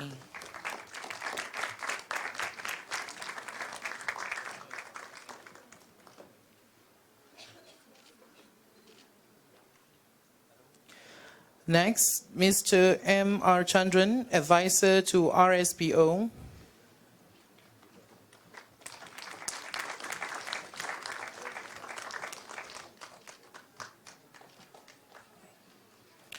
And last, Dr. Gary Teixeira, Special Officer to the Minister of Energy, Science, Technology, Environment and Climate Change, MESTEC.